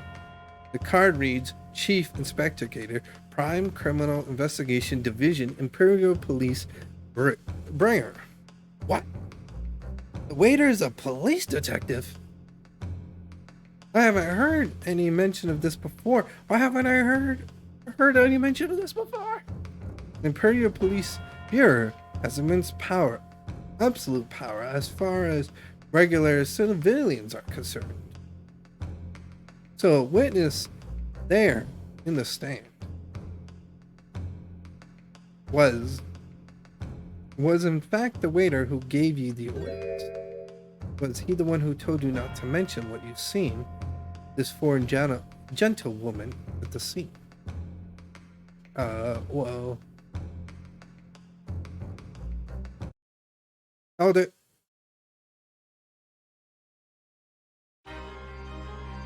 waiter out of nowhere with boss music! Oh my god, tell me not second that this literally sounds like boss music. It's like...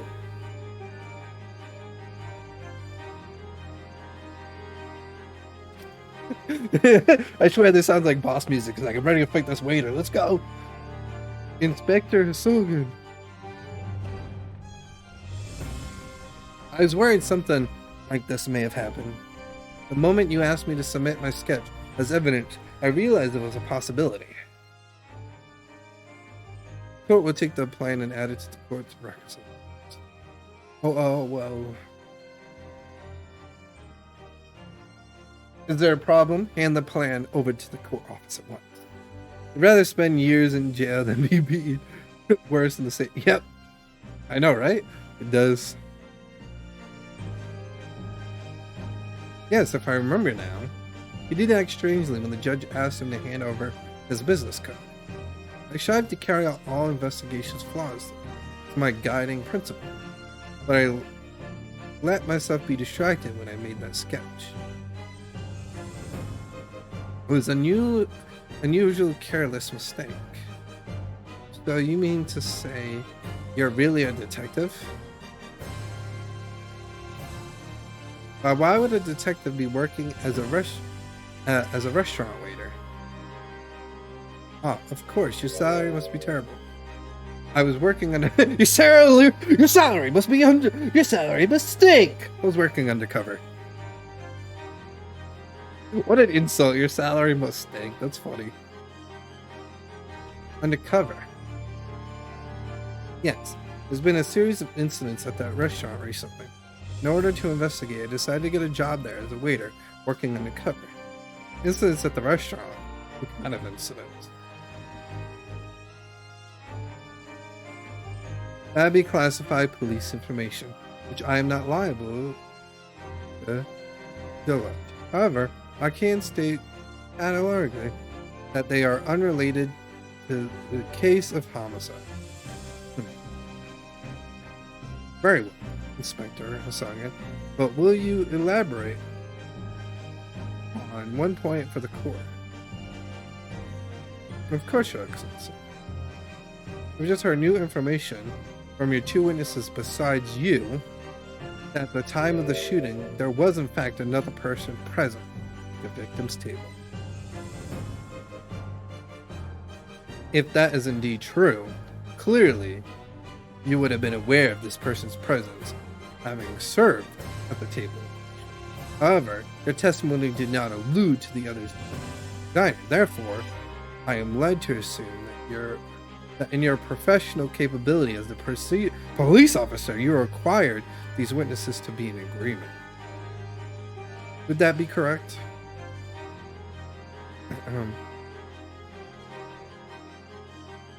Correct, Your Excellency. Unbelievable. As I suspected.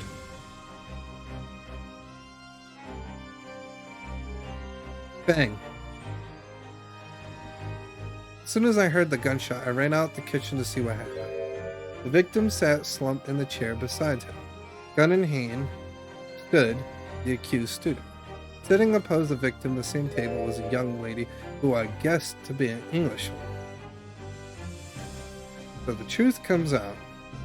I immediately sealed off the restaurant and reported the incident to the Bureau. It was then that I received some special orders. You mean to say, remove the Englishwoman from the scene once. It was made clear that the Englishwoman's presence at the restaurant was to be concealed. Those were my orders. But if this Englishwoman was the killer, I think it would be in everyone's best interest not to pursue that idea. The Empire's views, the friendly terms of its relationship were written more highly than anything at them. An Englishwoman had been murdered on our soil. To name an Englishwoman as the primary suspect. But without further evidence, that'd be completely out of the question. So the reason for the departure of the Phantom Woman is, but it's not right.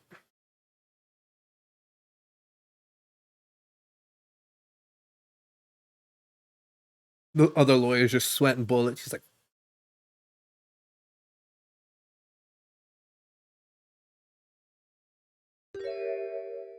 one possibility does spring to mind. What do you mean, Kazuma? University is currently hosting a number of exchange students from Great Britain. I'm fairly certain that one of them studying in the medical facility research laboratory is a young Englishwoman. What? You're screwed, man. I can see why you're a chosen candidate for the overseas study tour. You mean, when I moved the woman from the scene of the crime, I thought it prudent to check her identity first. Then the court demands the name of the lady in question at once, Inspector. The Englishwoman sitting at the university's professor's table was certainly Miss Duval Brett. She's indeed a foreign student studying in the research laboratory of Union University Medical Facility. What is happening here? I admit that under orders from the police bureau, I erased all evidence of this lady's presence at the scene and ordered these witnesses to make no mention of her and their testimonies. It must now be up to your excellency to decide how to deal with the situation. Obviously. Very well. My thoughts on the matter are as follows. Thus far, the case present to the court has been underpinned by a particular critical premise, namely, that the victim was dining alone. However, as we now discovered, that the presume is false. It would have been discreet of our justice system to have ignored the truth and given a ruling at this point. Objection! But, Your Excellency, this would mean that would mean missing the noon deadline of the ruling in the order to send a telepathic report to the Great Britain. Our own government will surely be displeased by such actions.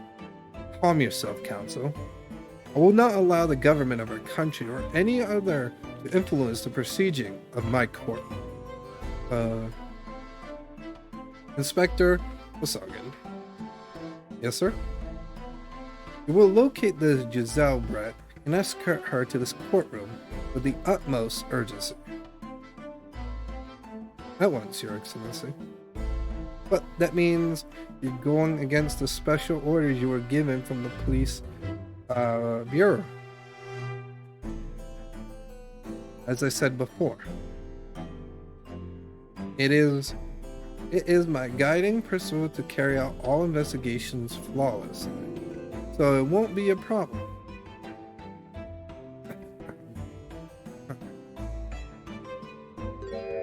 Nothing will get in my way.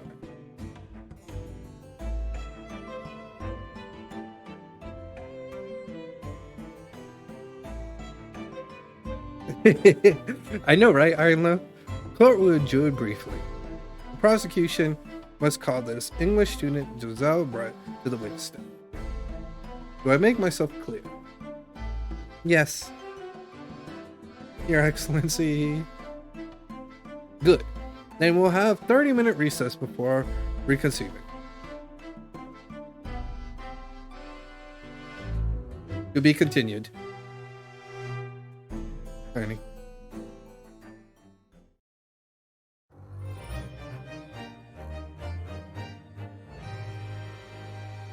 Oh, you gotta go, Ironlow? No problem, bud. I was gonna say, we're still gonna be continuing the game. It just said to be continued from that.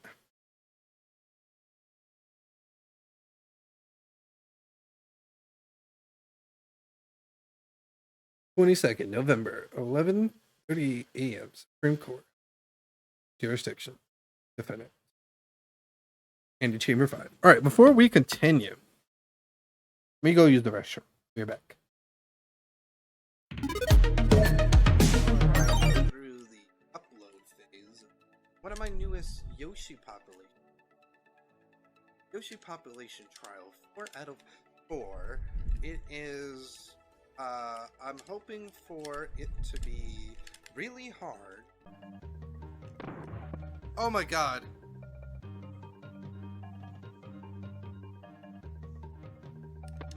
Ah!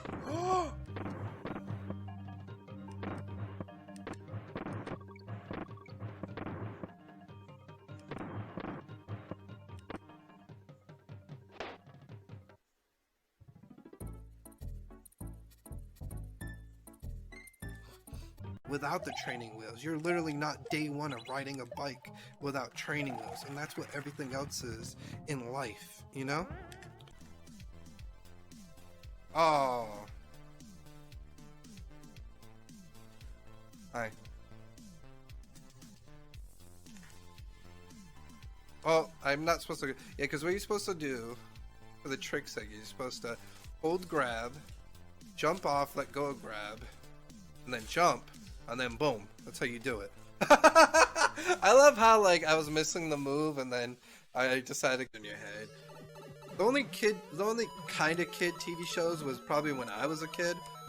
Maybe theme songs in my head, like the Go Go Power. Not finishing it because I don't want to get DMCA'd, but you know. Or the I Wanna Be, don't want to finish that because of DMCA, but you know.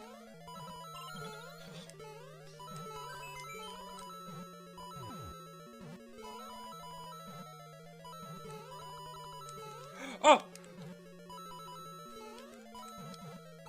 Oh my god.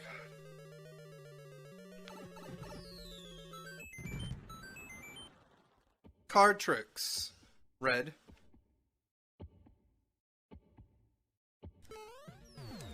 Let's go!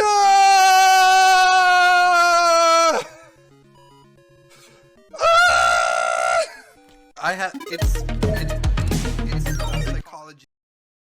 Alright, we're back. Excellent work, Glenn.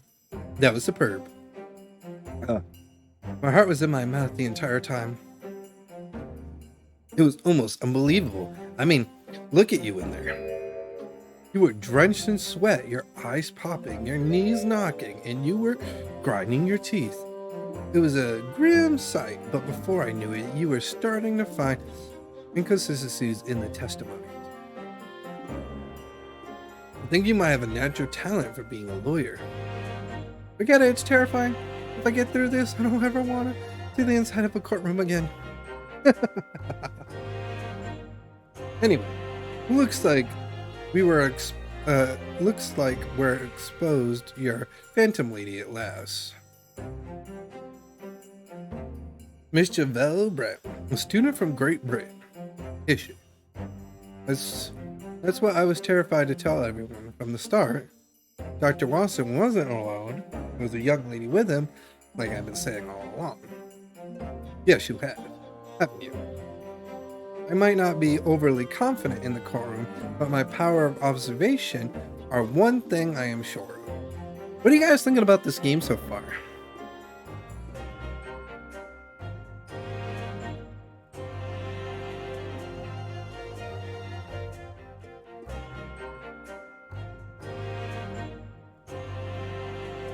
Yes, I can see that. So this young gentlewoman, thanks to our detective friend, she was hastily escorted away from the scene. Did you see what happened with that? No, I didn't see any of it. I was just on my way out the restaurant myself, then on the floor next to Dr. Wilson's table, I noticed there was a gun lying on the floor, and just after I bent down and picked it up,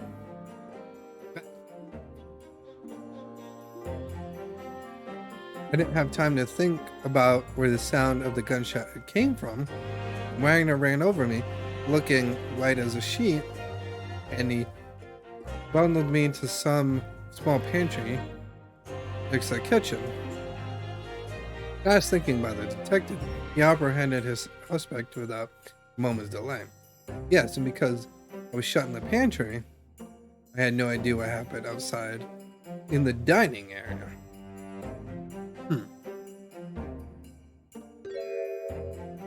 Oh, there you are. Well done, both of you.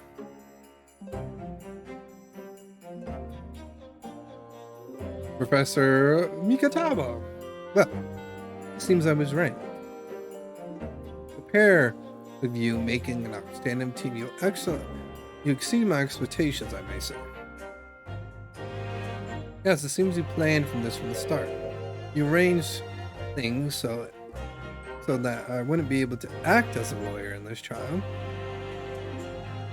Our modern country is still in its infancy, our justice system even more so, which is why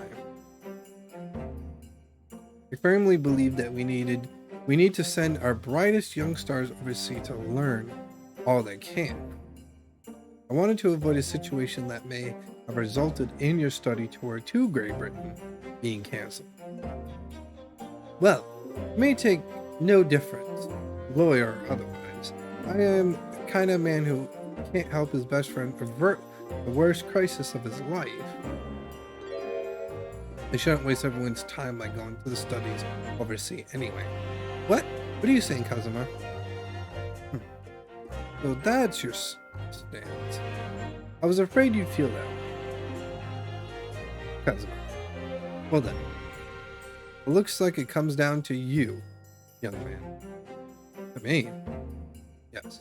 You need to prove your innocence and uncover what really took place in that restaurant. I must say, I very much want to know the truth. After all, I have a personal connection to this kid. And to think of it, he said the same thing earlier this morning, didn't he? If you don't mind me asking, what do you know the victim? Yeah, I did. As you're probably aware, Dr. John H. was a visiting professor at Yanni, and it was I who infected him. Oh, I see. I didn't know that before. Anyway, about to go into battle. Victim was a university professor from Great Britain, as we know that one. Naturally, our government is looking to identify and punish the culprit as quickly as possible. But let's not forget who we're going up against. The gentleman who involvement our police bureau went to extraordinarily lengths to hide. Yes, I'm sure the prosecution will be using every tool to dispose of to squash your case. I have no doubt that your pair will put up a good fight right to the last. Best of luck. Thank you. Now then, I need to run an errand to the university at once. It's something I think we may need. Of course. Good luck, Kazuma-san.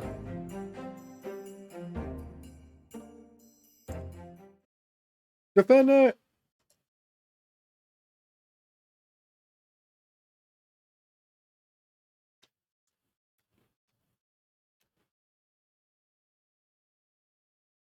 Let's go in there and deal with the decisive blow before these old fossils know what's at them. He's gonna kill them, Sega!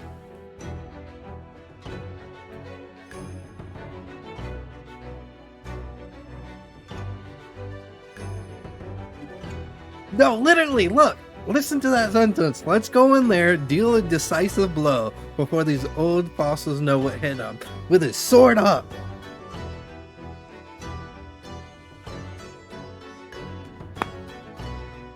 Alright then. Kazuma? What? Thank you, really. For what? Well, you haven't said you believe me, then I'm fairly sure I already have been found guilty by now. Look, I have faith in you. As a lawyer, and as a friend. Coming from you, it means a lot. If I'm found guilty in this trial, he's really gonna give up on his dream of studying abroad. That's the kind of true friend he is. So this isn't just my battle anymore. Whatever we're up against, we absolutely can't afford to lose. Alright then. I'll save the thank yous for after the trial. You could treat me to one of those Sukurai meals I like from Unami Cafeteria at University Street. With an extra large portion, of course.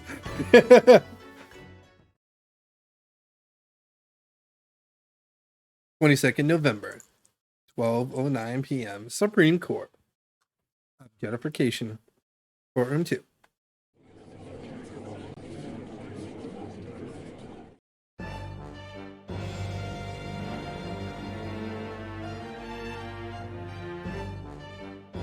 The court hereby resumes the trial of Glenn. Prosecution could you manage to subpoena the witness? Yes, Your Excellency. Against all odds. And thanks to a certain young Tripling, the prosecution is now under rather painful scrutiny from the government. Sorry. Said the government scrutiny. That's their job. It's nothing to worry about. It's highly unlikely that the good regulation we forged with Great Britain will emerge from this trial unscathed. Will you still think it's nothing to worry about when the new treaty breaks down our nation founding? Again, terribly sorry. If the friendships between our nation is really so fragile, then the treaty isn't worth the paper it's written on. Ooh! You really have nothing to worry about. What do you mean? Secret trial? Anxiety over some foreign government's opinion? A bunch of investigation? Myths and witness? Is this what our nation's justice system is? Is this what the Supreme Court of Japan or of England? Shut up! You jumped up, rookie boy? You and your friend know nothing of the situation our nation finds itself in. By aligning ourselves with the great world power, we become strong, diplomatic, but never been more crucial. Steady political maneuver is what we secure our futures. He won't deny that I'm no expert. I'm just a student, and one who can arguably study harder too. But standing here in our Supreme Court, there's one thing I felt very strongly. A country that fails to uphold the truth in its justice system is a country with no future at all.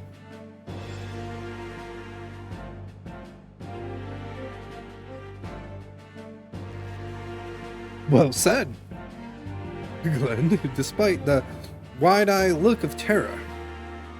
You little brats! Thank you, Captain. The court is pinnacle of our nation's justice system and exits solely of the persistence of truth. With that in mind, the trial will now resume, with the next witness taking the stand. Visiting student from Great Britain, Miss Janelle Root. Yes. Your Excellency!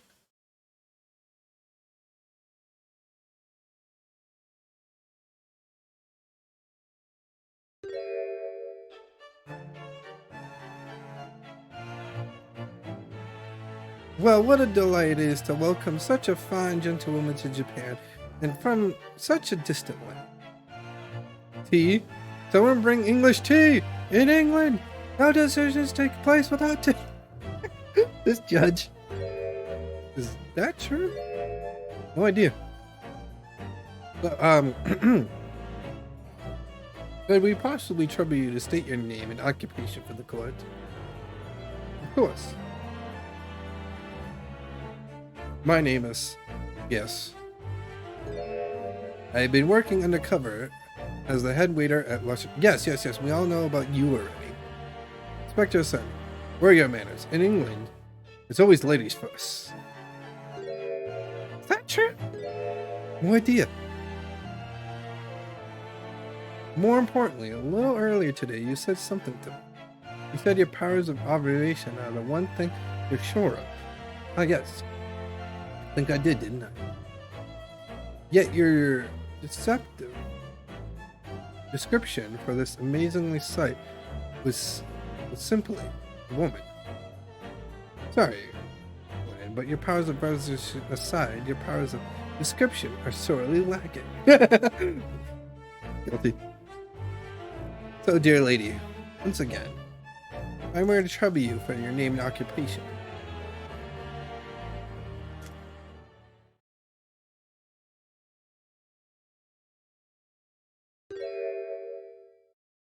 What?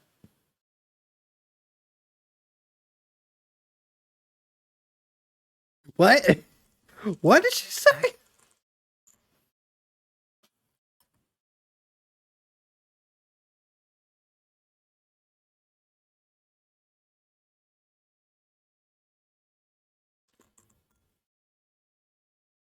I know, that's what I've been like. I'm like, what?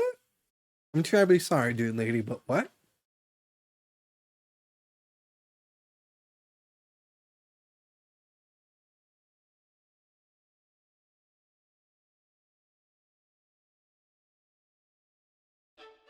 This lady says her name is Giselle Britt. She comes from London, England. She's a visiting research student currently enrolled in Yamasu University Medical Facility. Oh my, what a rare treat to hear the dissonant tone of the delightful language of the British people. I'm afraid I don't understand a word you say, but it was beautiful as a hummingbird song. As far as I can tell, the detective is translating her words faithfully. Yes, I agree. You're obviously doing fine in England, Kazuma. English doesn't rattle you on, does it? Wait a minute. Taiga? Is she speaking English, but just because we're in Japan, they don't understand what she's saying? Is that how it feels? Because that's how we feel when we don't understand a language. We're just like, what are they saying? We're like, what? I just thought of that. I just thought maybe because they have this translated for us, so we can understand this, but they're probably speaking Japanese or whatever language because they said they're in Japan. And she said she's from England, so she's probably speaking English. So they're like, they just don't know what she's saying. So it's like, what? That's literally like the reverse for us. Like, huh? Mm-hmm.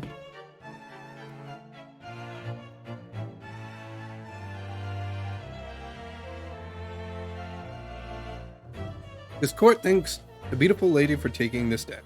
Now, if we may trouble you to confirm something, Miss Brett.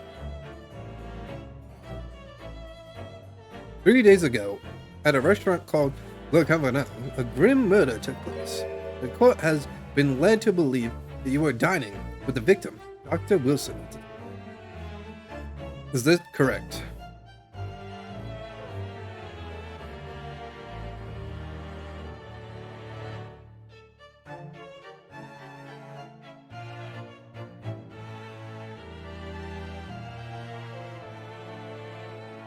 She says yes. That was a long way of saying yes. What? This could take some time. Even though she studied here in Japan, she can't see exactly what I just said. What did I just say? What did I just say? I just said she's probably speaking English, but because they're in Japan, they don't understand her. See, I was correct.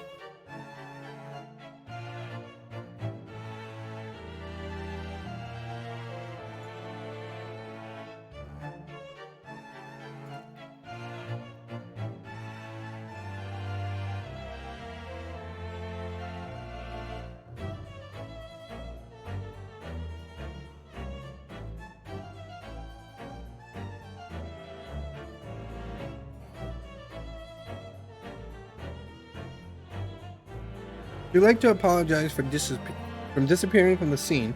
She said that was due to making a presentation at the university, so she had to leave immediately. Interesting. When you're the one who engineered her escape. I was just following special orders from the rear. Well now, dear lady, would you like to be so kind to cast your eyes over this photographic print? Seeing as you were unfortunately present at the scene of the crime, could it be that your recipient eye caught sight of the victim respecter, perhaps?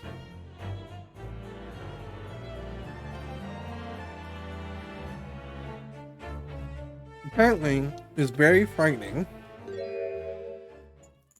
and sorrowful sight? What do you mean to say?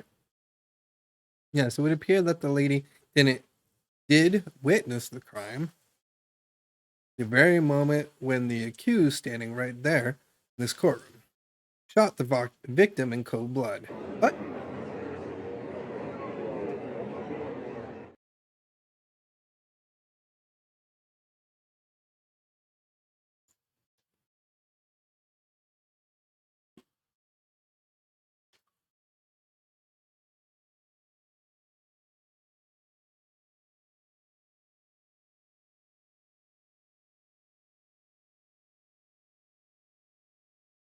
Clear who our real enemy is.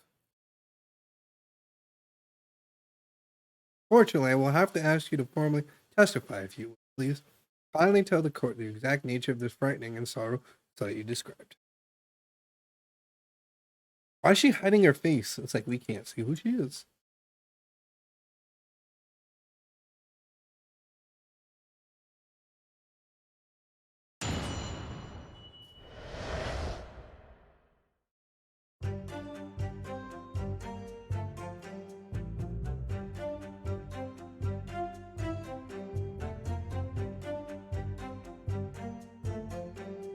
I've arrived to meet for a slightly late luncheroom with Dr. Wilson that day. The professor was unable to eat, so I ordered myself only a beef steak. Only a beef steak, but there was wine. After a while, the accused came over to greet the professor, and they got into a fierce argument.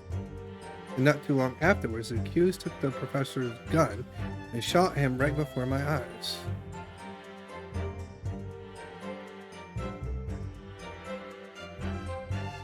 I don't carry a gun myself, so obviously I couldn't have been the culprit. What?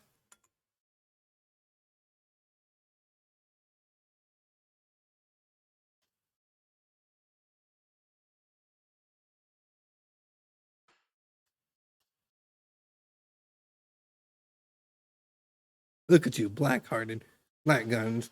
And now, look at this Snow White angel. I think she's the murderer. Because it's like, now she's trying to put the blame on me.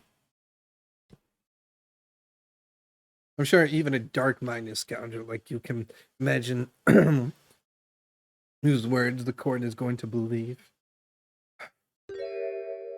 So making the same mistakes, well, you must burnt over when you're goaded like that. There's a lesson you need to learn. But he's so annoying. Of course, I was at the scene as well. I took the statements from this young lady and the two witnesses testified before and reported back to the Bureau. It was decided that Miss Barrett was not involved, so I let her go. The testimonies of the last two witnesses completely worthless on her. Well, even so, on the day in question, the lady was wearing the same outfit as she is today. As you can see, there's nowhere about her person where she could conceal the firearm.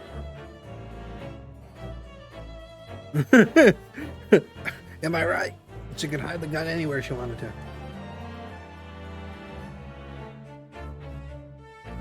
Until the precise location where the witness is, a hidden weapon can be shown. This is a moot. There's no pockets in my outfit. I have nowhere to hide a gun. Those are the witnesses' own words on that matter.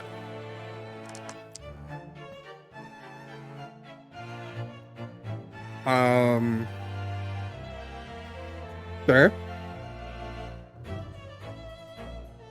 Sir, this is a family-friendly stream. You can't lift up her dress. Just saying.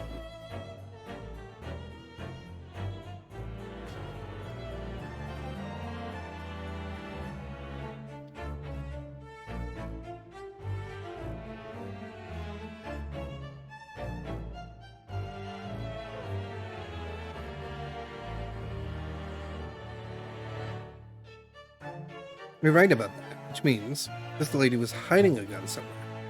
Yes. That's what we have to prove now.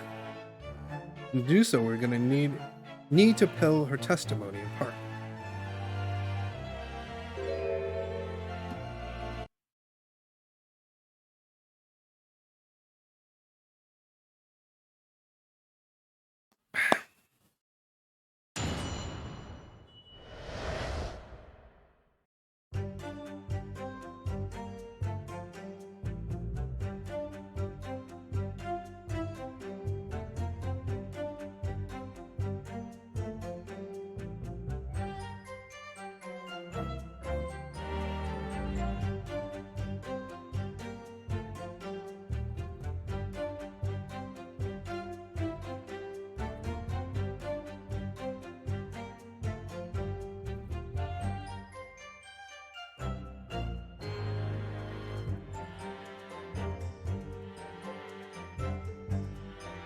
The statement contracts the fact as demonstrated by this evidence.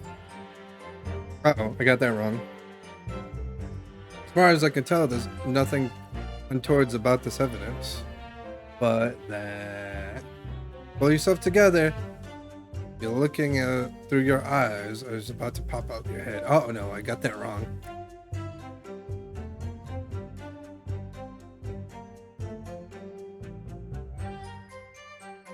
No, but yes, at the same time, I was busy hatching over 100 eggs. Came across a random shot. Nice, that's awesome.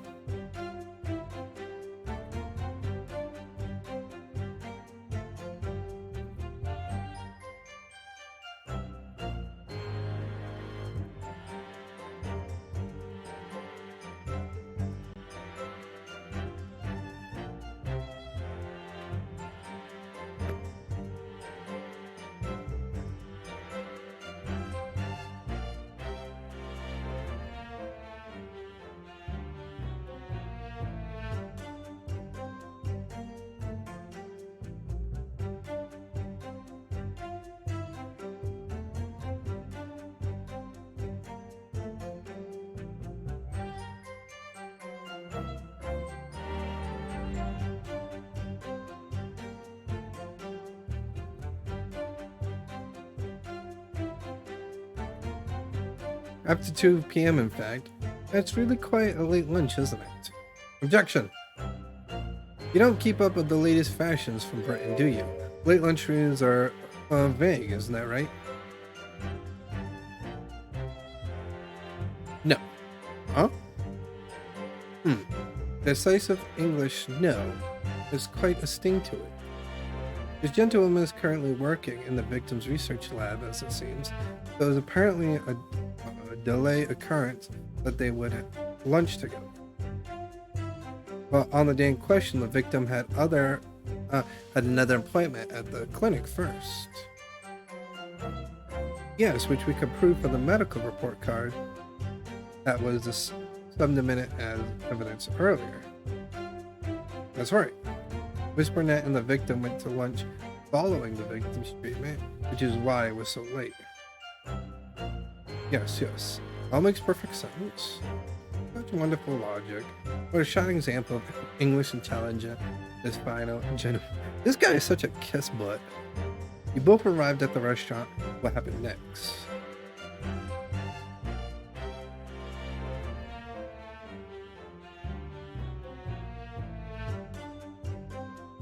He was unable to eat, you say? That would be because he just had a tooth removed at the clinic, correct? That's right. Was to actually check with the witness before answering. Was Miss Barrett aware of that fact? It seems so, yes. You heard the professor was going to have some dental treatment. So that would mean that it was you who ate the steak pictured here. Is that right, Miss Barrett? That's right, yes. The print you have there shows the table exactly as it was left after the horrifying event. Exactly as it was left. Dear me, what a harrowing experience. To have traveled to a distant land on the far side of the world and to be embroiled in such a tragic incident. Have no fear, my dear lady. I swear I will crush the evil fiend that have subjected you to this terror. See what I mean? He's such a kiss butt. So the victim, Dr. Wilson, had nothing to eat or drink at all. That's right. Other than some carbonated water. Just water. Yes. The professor was unable to eat, but he's been given permission to drink water. It appears that the diners toast their lunch with a glass of water each. They each raise a glass of carbonated water. What do you think, witness, about the witness's last statement? Very meaningful. That last statement of yours, Miss Barrett. You have a profound bearing on this case. Well. How fascinating. Do tell us with this profound bearing.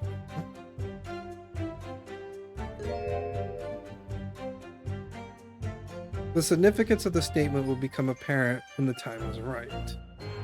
The defendant calls to the witness the last statement to be formally added to the testimony. Well, step aside, counsel. Very well.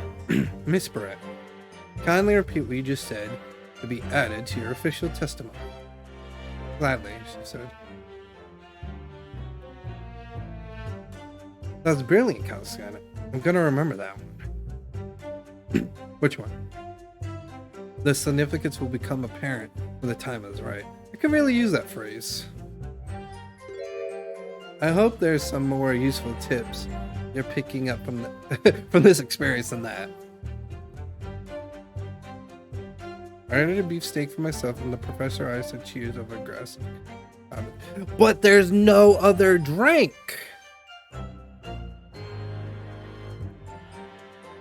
Literally in this picture, there's only one cup.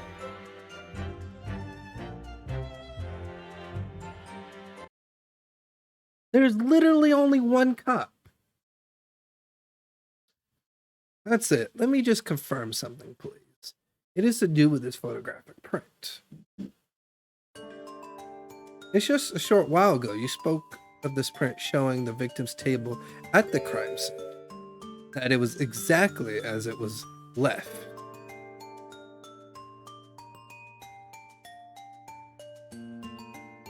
Hey, what up, High Life, Low Life? Yeah, this is the Switch exclusive one. So I'm playing this one and it's pretty good so far.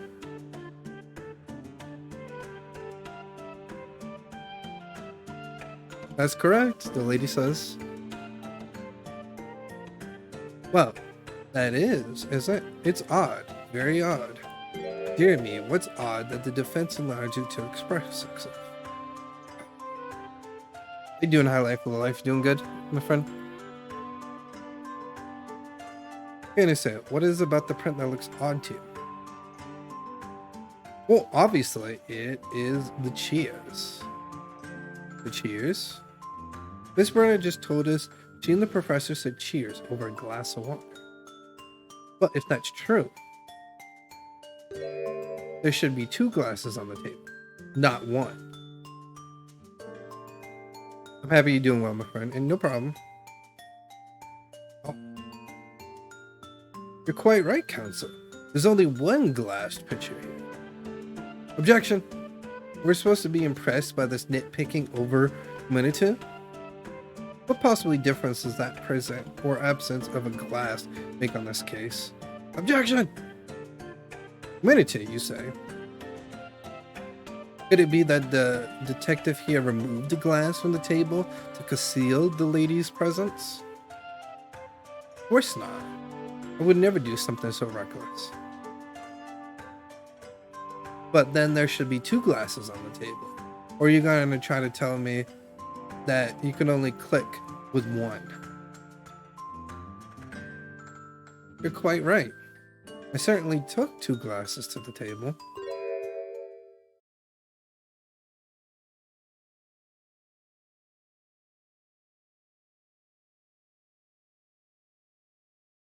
Inspector, what did the lady say? It would seem that it was Miss Beretta who took the glass from the table. What? It was also terrifying, everything that happened. I panicked and thought I should try to hide the fact that I've been there at all, she's saying. Good gracious.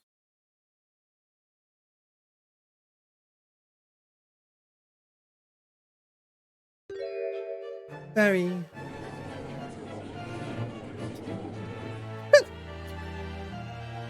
They're all I assumed before. There's no consequences.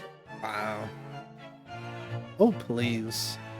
You must remember that the student has just murdered this lady's lunchroom companion before her very eyes. How could we blame her for concealing glass or 2 in her state of disarray? That's absurd. Well, really. So what do we take it now? That we're going to accuse this vulnerable, young, beautiful way of mischief? What? No. This can't be put down in mischief. I'd like to know exactly how did the lady took the glass from the scene.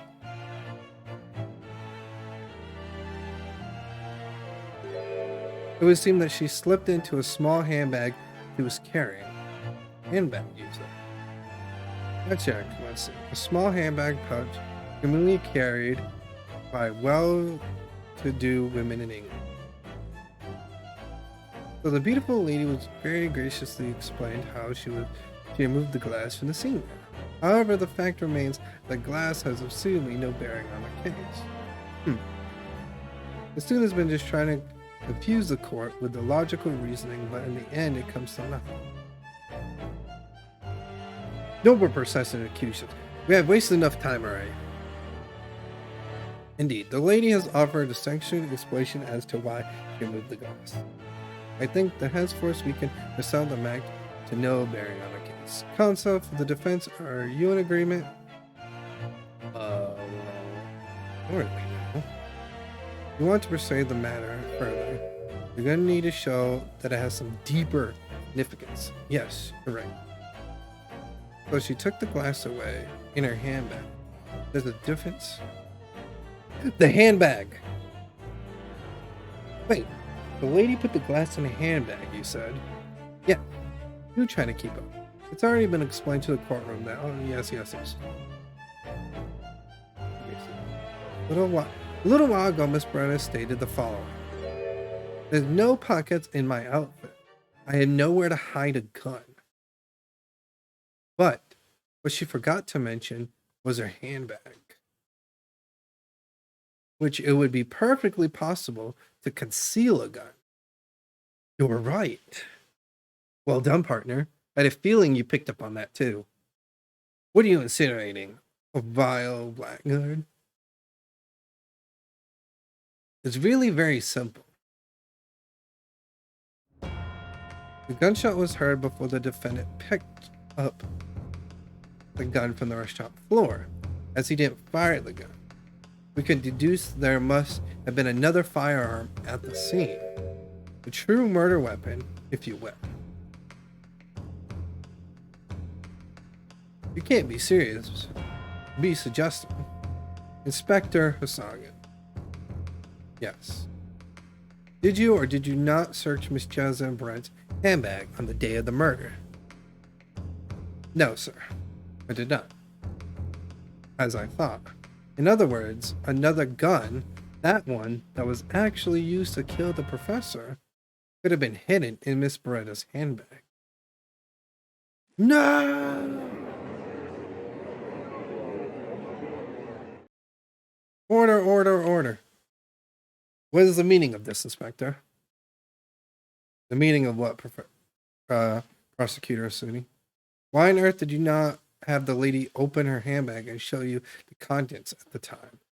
Thanks to your bungling incompetence, now she has to ensure these uncomfortable accusations. Brilliant work, partner. Now we have a chance to expose the real woman behind the mask. Do you think so, Kazuma?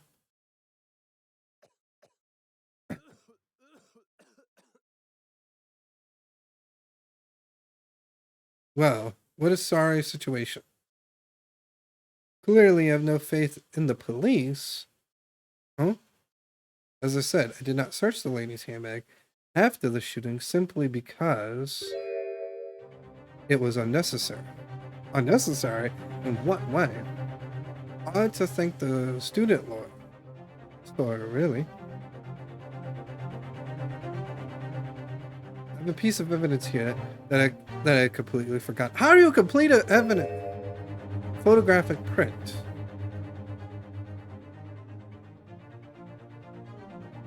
The print is a photograph of that I thought would be prudent to take immediately after the shooting. As you can see, clearly shows Miss Burnett's handbag. Well, I never. As you can see, though, to what's inside. That's right. Apparently, mesh bags like this are the height of the fashion in London at the moment. So the contents are clearly visible. Exactly. So there's no need to search the lady's handbag. If there had been a gun inside, it would have been immediately obvious. Ah. As you can see, there's nothing to imply Miss Brennan's guilt here.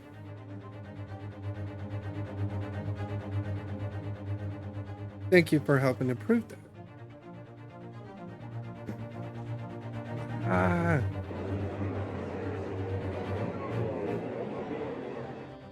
I know, right? Exactly. That's what I was saying too. She was trying to hide herself from the crime scene, you know? Clearly, Your Excellency.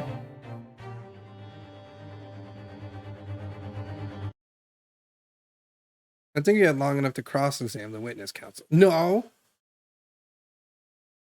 The court has now been shown conceivably evidence as the photograph print just submitted in the courtroom record appears to have no further significance. I'm satisfied that there's no longer any room for doubt in the matter, and I must have my ruling. Must make my ruling. Indeed, as there's only one logical conclusion. And the pathetic rookie slumped over there, benched over, was the only possible predator of this girl. No. Just when I thought I was beginning to turn things around, I'm in the worst situation than I was at the start. Kazumi? I'm so sorry. What? Now the cross-examination of the witness is over.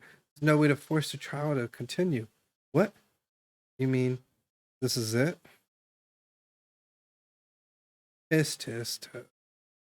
I must say you put up quite a fight for a rookie student, but you're the weak are meat while the strong eat. You were wasting your time. There's no way to defeat true justice. The fact you can chew to your heart's content from the inside of your cell.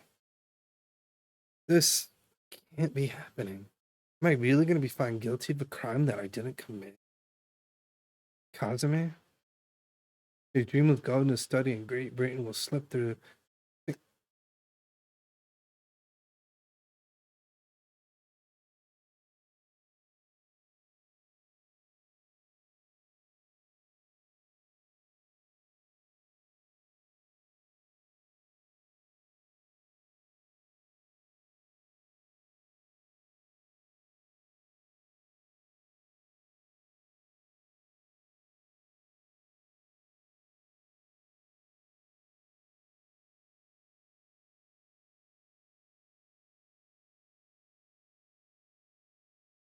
Yeah, I didn't see anything there either.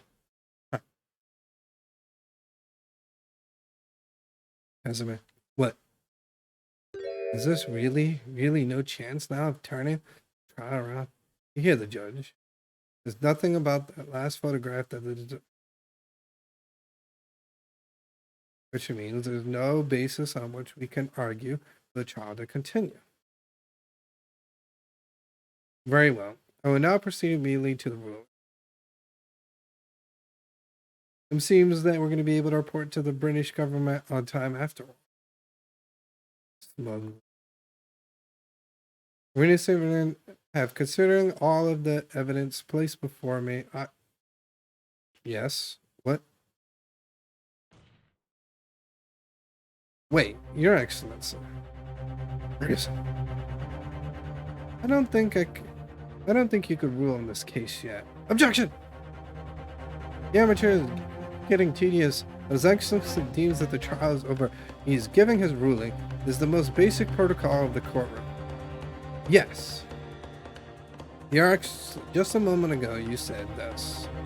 As the photograph print just submitted appears to have no further significance, there's no longer any room of doubt in the matter, and I must make my ruling. Now that means that if there were a problem with that evidence, some significant detail, then the ruling on the case at this time would be out of question. Objection.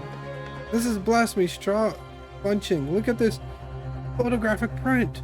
It shows all the handbag the gentlewoman was carrying on the day in questioning. There can't be no problem with this evidence. You better know what you're doing. I understand your objection, counsel. Certainly, the new evidence submitted by the detective has not undergone the court's scrutiny. However, I failed to see how we can glean any new evidence from this handbag. My thoughts exactly. Really, the prosecution is becoming tired. This rookie's domain is wheezing. Yes, I am desperate. But this isn't wheezing. There's something about this photograph which just doesn't seem right. I can only put my finger on it.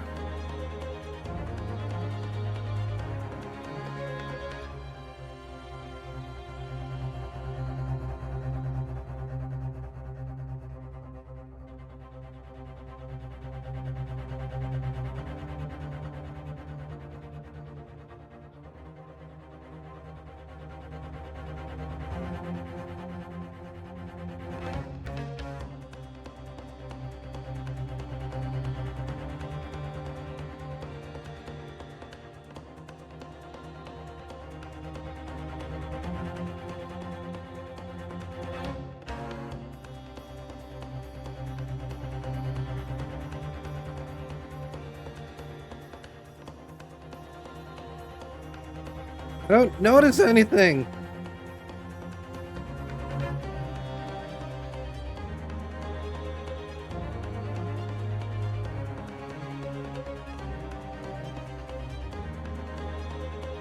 I mean, but the only thing new is probably like maybe this tattoo of his.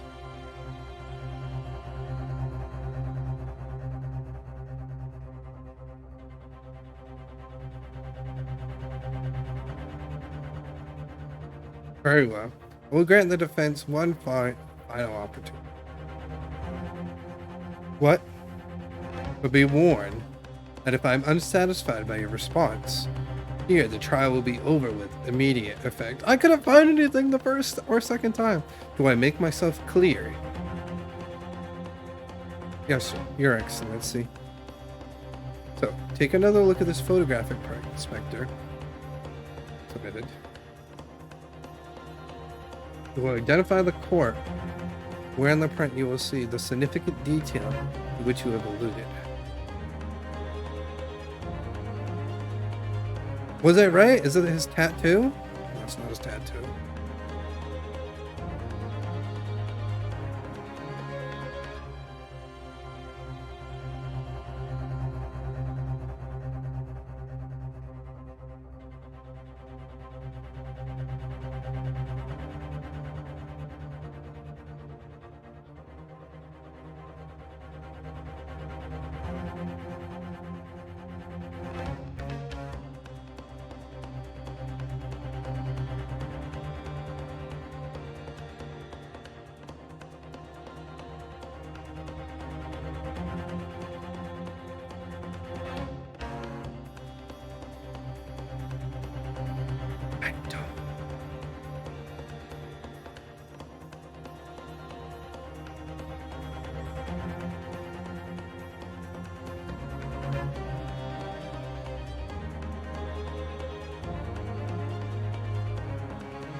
Look at this here.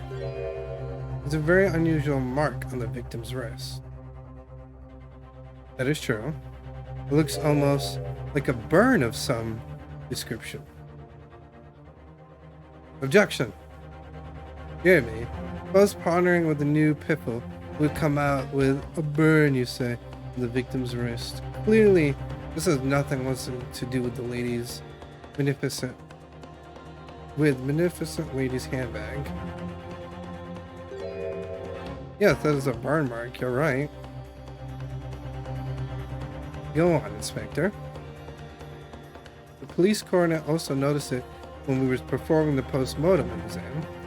It was determined unrelated to the cause of death, so he didn't note it in his report. What did I tell you? In any case, we have no idea when the victim suffered this burn, do we? And no possible way of knowing either. The more I look at it, the more I find intrigued by the curious shape of this mark. It looks like a bull. However, as the prosecutor points out, unless a firm connection to this case can be shown, I cannot allow any further time to be spent on the precise detail of this burn.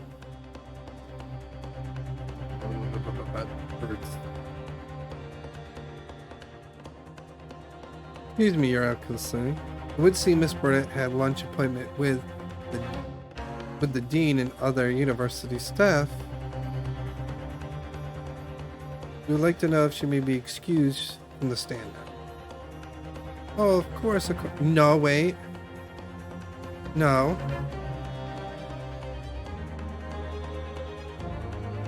What you thinking on this? Ryan? Do you believe this burn does have some in this case? To be honest, I'm not really sure. But if I don't keep pushing, then it's all over. What I was thinking is I should keep digging in the hope that I might uncover something useful. Yes, you're right. I am. If we can just link the burn to the case, if we could do that, we might be able to persuade shuffling back door open again. Just give up, Counsel. We can't possibly hope you can do that.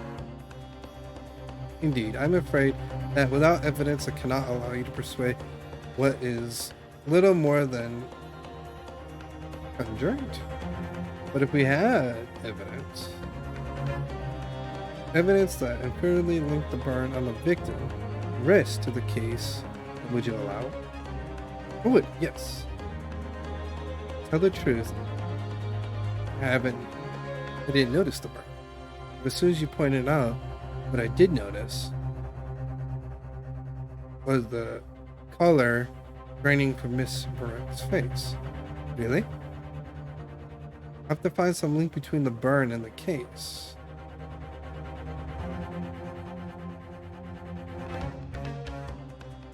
This is a moment of truth. Find some evidence that proves what the burn really means. So then, the defense will now present its evidence.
Wait a minute, the plate!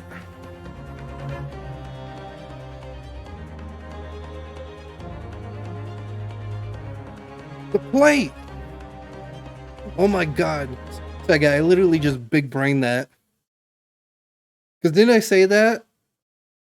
I was like, wait, that tattoo looks a bit weird. Because it looks like a bull. And then I just saw that plate and I was like, wait a minute. There's literally the shape of it on the plate, right at the edge. From the photograph, things we have overseen at the time are recorded for now more. Do hurry up, Rookie. What are you trying to say? To inconvenience this poor lady any further really would be quite inexcusable. Actually, you may need to stay with us a little longer if you don't mind, Miss Barrett. You see, it's very clearly visible in this other photograph. However, did the victim come to that unusual shape burn in this rest? The reasoning is recorded here forevermore. What? How? Objection! You can't fool with your little bluffs, boy. If that's your game, let's see how it plays out. Show the court exactly what you mean. Exactly. On the photo, I know exactly. It is right here. Look at that. I don't know if you see that second. It is literally right there. Right on the edge of the plate. Right there. I seen that and I was like, wait a minute. That looks exactly like the burn. Actually, the point is the metal plate the steak was served on. The plate? Ah! Your Excellency, are you alright? As you can see, the emblem on the plate, I would guess it'd be sort of a trademark of La Havre. Oh. The emblem on the plate and the victim's burn are exactly the same shape. That's what I thought too! Who did say you genius? It's spot on. Which means victim must have suffered this burn while he was present at the restaurant. Objection.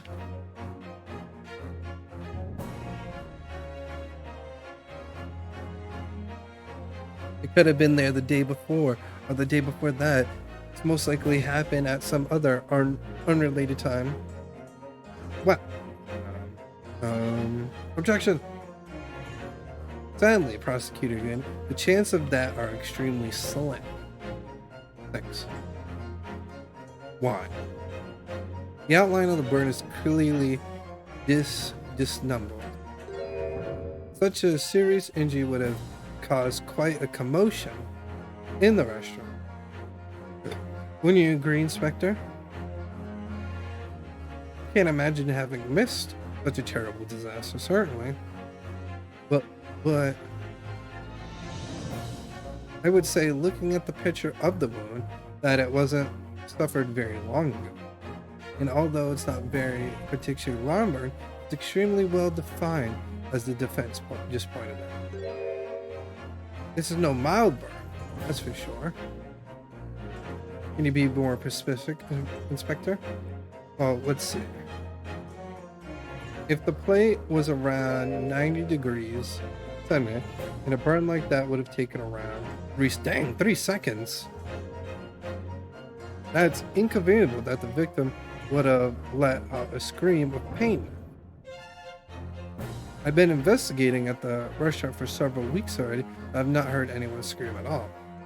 As the head waiter of La Havana, I could testify that without. Yeah, but he had the pain thing, so he couldn't feel pain.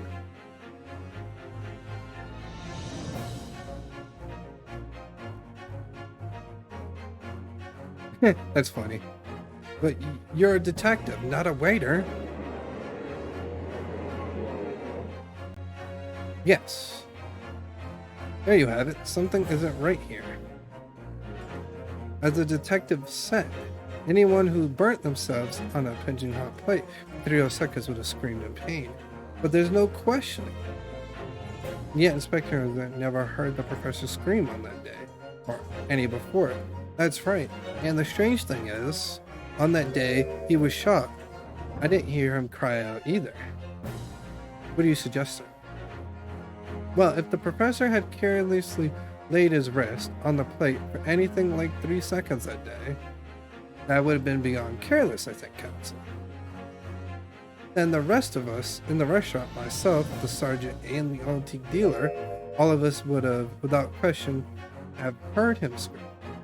Wouldn't you agree, prosecutor? Well, yes, I suppose. So the question is, why didn't a single person The answer is because of the aesthetic. The aesthesia. I almost don't believe it. Medicine, don't you think? No, it's the aesthesia. I already know. Can it really be true? Never come to arrive at a conclusion like this, but starting to think maybe we've all been led into a terrible trap.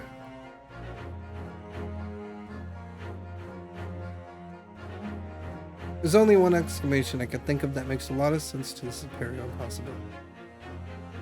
On the day in question, when he suffered this burn to the wrist, Dr. Wilson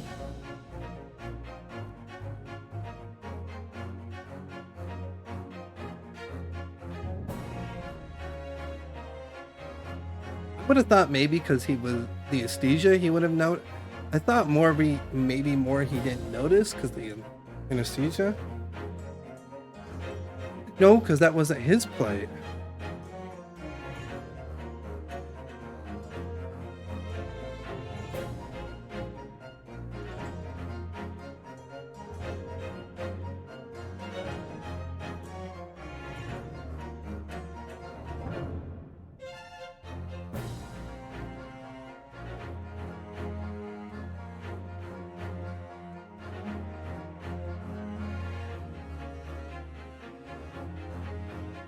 It's either between he was already deceased or he didn't notice.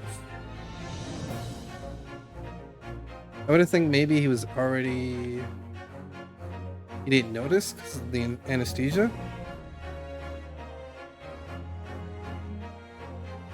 Yes, the professor, being absent-minded as usual, was unaware of his hand falling into the piping hot point and didn't even notice the burn happen.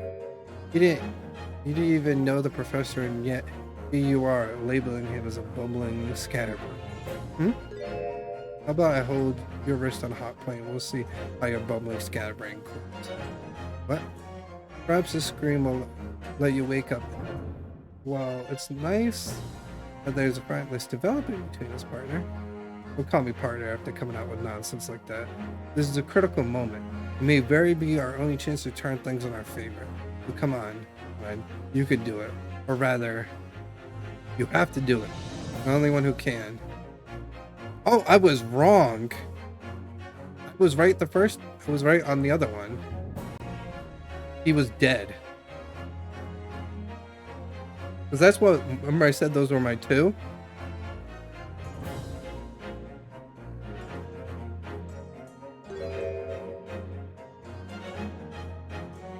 Council, are you suggesting? Yes. It's only one possibility. If the man was already dead. Already? Dead? Knowing what we know now, the only possibility explanation. When the beefsteak was brought to Dr. Wilson's table that day, the professor was already dead. That's madness. Order, please. Counsel, explain this opposite. Nurse was the victim was killed by a gunshot. That's right. That's absolutely right, Your Excellency. There's just another ridiculous ploy with a rookie student, but clearly has no gaps of the facts. Objection! No, Professor Newton, that's you have no gaps of the facts. I beg your pardon? As soon as it became apparent that the victim had suffered the burn while at the restaurant, the whole case was turned upside down. Or have you not guessed that yet? Your Excellency, the court must hear from the witness again. If it is true, as we now believe, that the victim was already dead before the gunshot we heard, it is highly likely that Miss Burden knows something about it. Incredible. Certainly didn't anticipate this twist of events. I'm sorry to say, Miss Burden, that you will have to forget your luncheroo region. But, Your Excellency, the justice system in our country may be its infancy, but rest assured, All reasonable doubt must be displayed before I am prepared to pass judgment. Thank you, Your Excellency.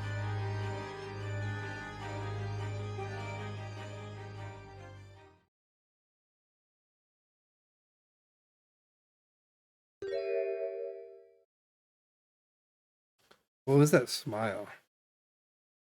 Yes, of course. I mean, I'll be diligent to help. Especially if it helps relations between my country and yours. Miss Barrett? You speak Japanese?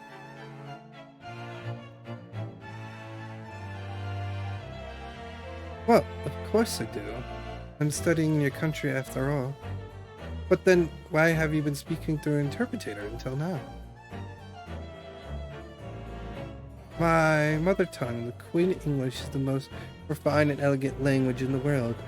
As a gentlewoman, I try to avoid speaking in your vulgar tone as wow! Wow! Okay.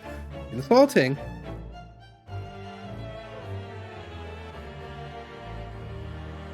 But it seems the men in this land possess none of the chivalrous virtues of English intellect. So I can see that I shall have to lower myself to communicating with all of you on your own level. Oh. You are a true Englishman. We are truly honored by this. The lavishing Cassina is so grateful for us. I wish I could save right now. Because, we're see, in that case, Miss Brett, I'll only ask you to testify in your own words about the events leading up to the death of the victims. And we're finally going to hear our own words on the matter. Things are getting interesting. Yes, they are.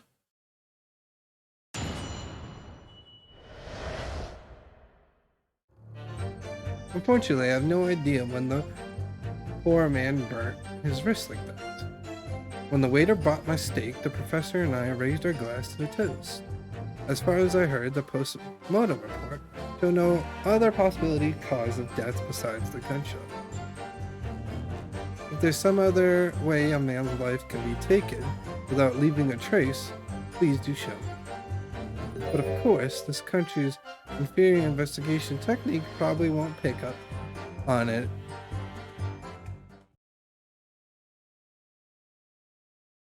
Dang, this woman's trying to give so many burns. Jesus. Most cultivated, beautiful testimony. Will go down in the Supreme Court history. Thank you. Easy does it. I hope that's the last time I'll have to supply my lips with the coarsest tones of your unbecoming. Oh, forgive me. I do hope I haven't insulted anyone. No. It is all diligent mere to hear you speak dearly. And it seems very clear for your testimony. That's all. This guy, I want to shank him.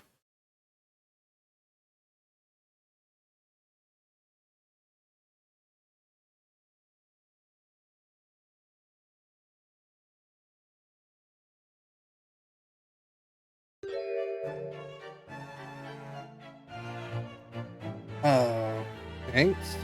Is that a prayer then? Oh, you have to forgive the autistic Miss Brett and put up with cross-examination. I expect you to notice that this little bully, the student, as you put it, doesn't miss much.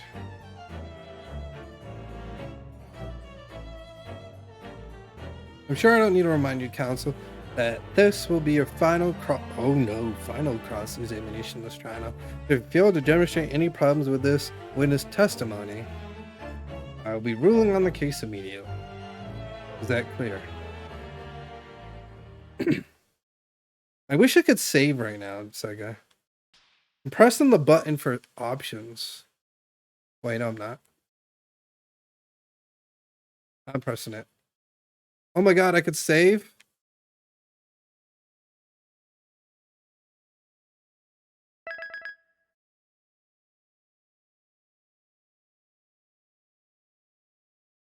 God, I'm just like, I'm just like, I gotta end stream.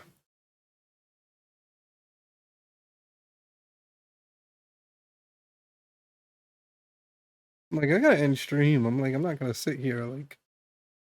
I mean, I like this game right now, but I'm like, I'm like, we gotta figure out someone to raid. I know I do. Man, all right, so now I know for when we play this game, when it ends or they go to, I guess the reset. When it says the to be continued, maybe I should just leave it there and play a different game.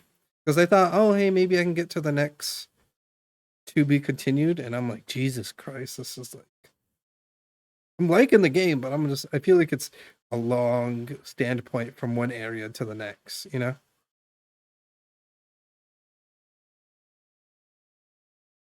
All right, I'm gonna go give my good friend the Dead Fly a raid.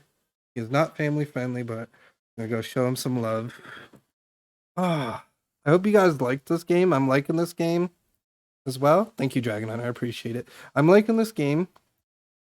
Like I said, my only complaint was that now I realize when it says the to be continued, I should just save and move to another game. Because I'm like, but thank you guys so much for being here. Whether you guys been lurking, whether you guys been chatting, greatly appreciate it. If you guys gonna join along with the raid, use hashtag you are fantastic. I greatly appreciate it. If you do, that means a lot to me. I will catch you guys. Oh, I could just save this way. I'll catch you guys Wednesday, where we're gonna be doing Mario Maker. We're gonna be playing Fantastic Victory Road, which is a level by Asher that he dedicated to me. So we're gonna play it and see if we can try beating it within those couple hours. So I'll see you guys Wednesday, and then Friday will be viewer levels, but arcade stick edition. So I'll see you guys then. I'll see you guys Wednesday from 5 p.m. to 8 p.m. Eastern Standard Time Zone, and Friday 5 p.m. to 10 p.m. Catch you guys Wednesday and Friday.